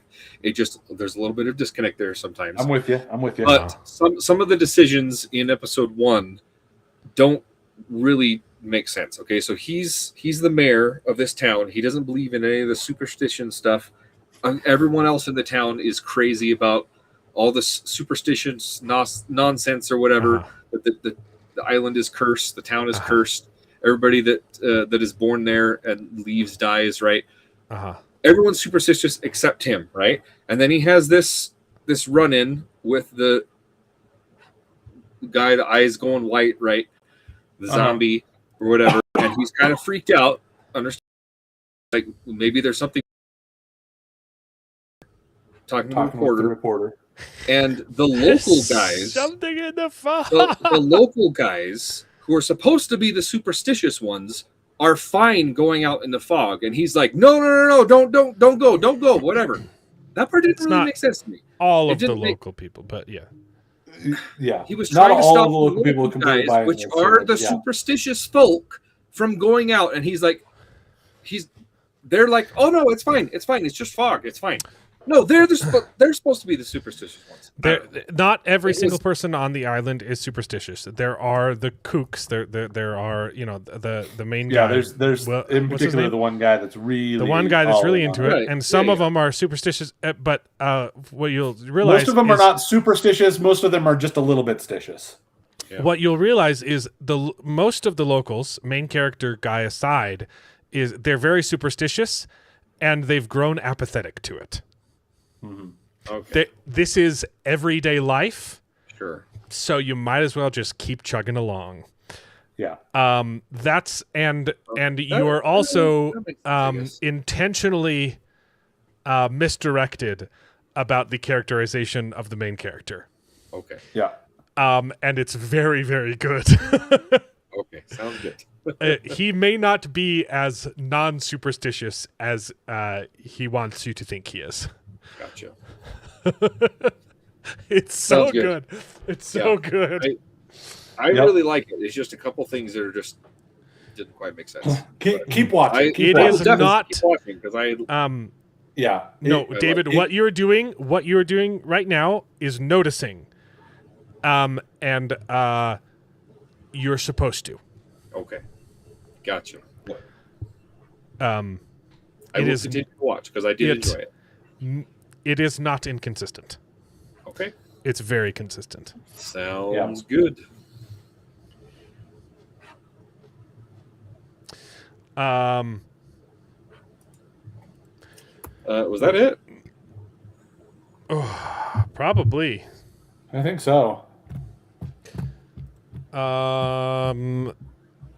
Yeah, next week's just more Hot D and Silo. Hooray. And Lucky if I watch it. It looks good.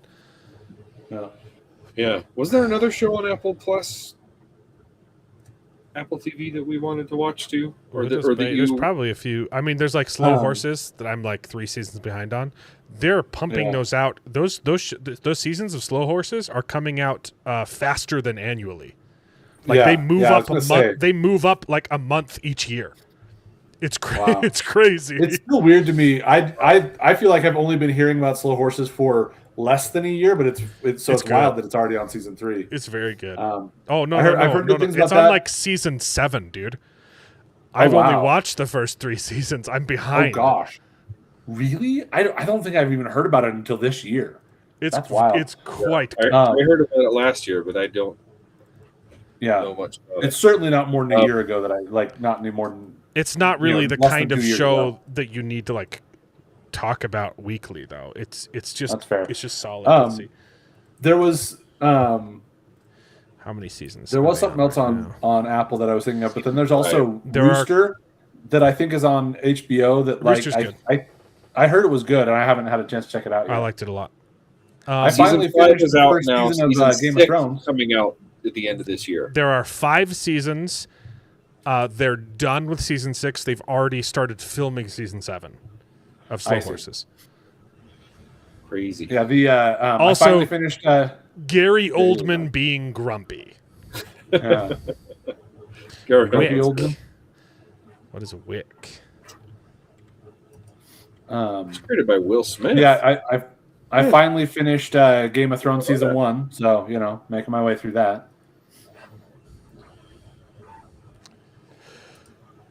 But I think that's it. Yeah. Oh, new arc. But I gotta catch up like 2 seasons of arc, or just 1 maybe. Is it season 3? Wick, TV show. Is it John Wick? It's not the Continental John Wick.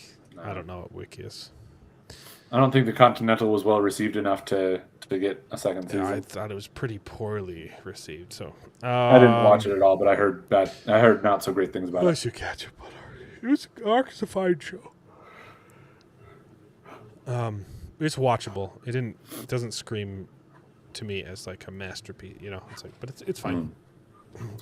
All right. Well, I have spent all day in the sun helping park at a rodeo here, so I'm pretty wiped. Yep. See you guys next week. Please join the live stream on Thursday. And I will not be here next week. I will try and get the other episode probably a Monday, right? The Monday after Thursday. I don't know. I don't want to like have fun next week overshadow. without I don't Dark want to Jared. overshadow the other interview too. So Yeah. That's fair. space them out a little bit. Sounds good. So next week is just going to be more Silo, more Hot D, and maybe I'll have finished or at least watched more of Widow's Bay. Mm-hmm. So good. Yep. All right. Oh. Yeah. Okay. We'll see you guys next week. It's been fun. Do you believe Jon Snow? Sorry, who believed Jon's? I don't know. Yeah, I'm pretty sure he is, isn't he? Aegon the 6th or whatever. Yep. That's what they did. I don't know if you're trying to like make a joke, but yeah. Okay. I'm not sure if he's making a joke or if he's. I just got really tired. I knew that already. So yeah.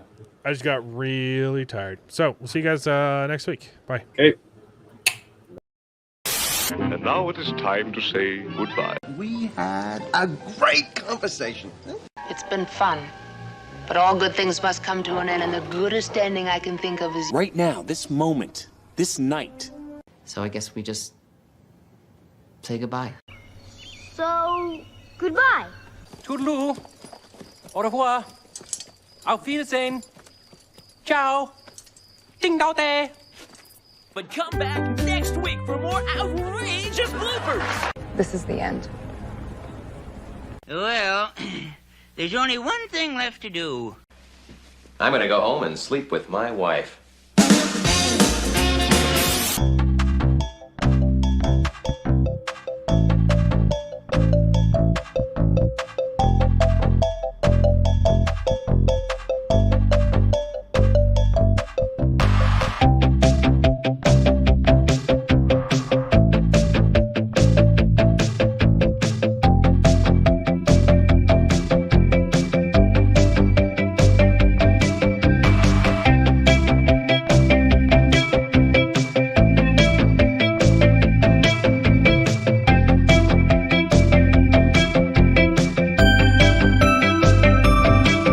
Well, I hope you enjoyed the video. If it's true, please take a minute to subscribe to the channel, and you can join us along for the ride. And if you pay me, I'll try to be more entertaining. So please consider joining Patreon and getting your name in the credits with pride.